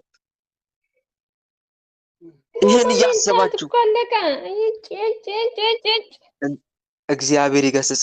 ይሄን እያሰባችሁ ስገዱ። ያኔ የሚገርም ለውጥ ነው የምታገኙት ወንድሞች። የሚገርም ለውጥ እያገኛችሁ ስትመጸውቱ ራሱ ይሄን እያሰባችሁ እናንተ እኔ እየጠገብኩ ነው ወንድሜ ግን ወድቆ እያለቀሰ ነው እያላችሁ መጽውቱ ስትመጸውቱ ራሱ እኔ እዚህ የተመቻቸ አልጋ ላይ እየተኛው ነው ወንድሜ እህቴ ግን ዝናብ እያራሳቸው ነው በዚህ ክረምት ወዮ ሊለኔ እያላችሁ በፍቅር መመጽወት በእውነት እንዲህ አይነት ነገር ነው በመድኃኒዓለም ፊት የሚያቀርበን ለማለት ያክል ነው። ስለዚህ እናቴ አሁን ጥያቄ ጠየቁኝ መጨረሻ ላይ ፍቅሩ ላይ ያተኩሩ። እሺ ወንድሜ ፍቅሩ ላይ ደግሞ ፍቅርህን ጨምርልኝ ሁለመናዬን ወደ አንተ ሳበው በሉት። ለኔ መናፍስት የመያዙና ለመያዙ አይደለም ቁም ነገር። ከተመቻቸው ይቀመጡ።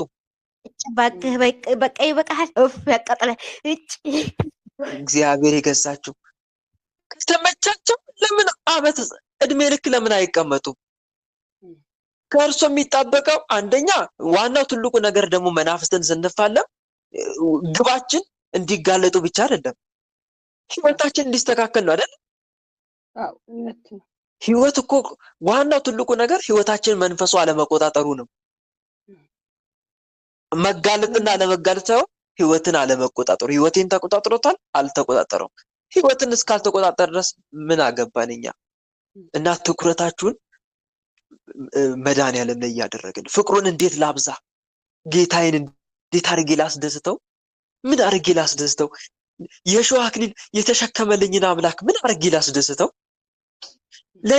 ለኔ ብርሃን ሊሆንልኝ ለእርሱ የጨለመበትን አምላኬን አረ እንዴት አድርጌ ላስደስተው? በምንድን ነው የሚደሰተው የኔ ጌታ እያልክ ፍቅሩን አጥብቀህ ተከታተል።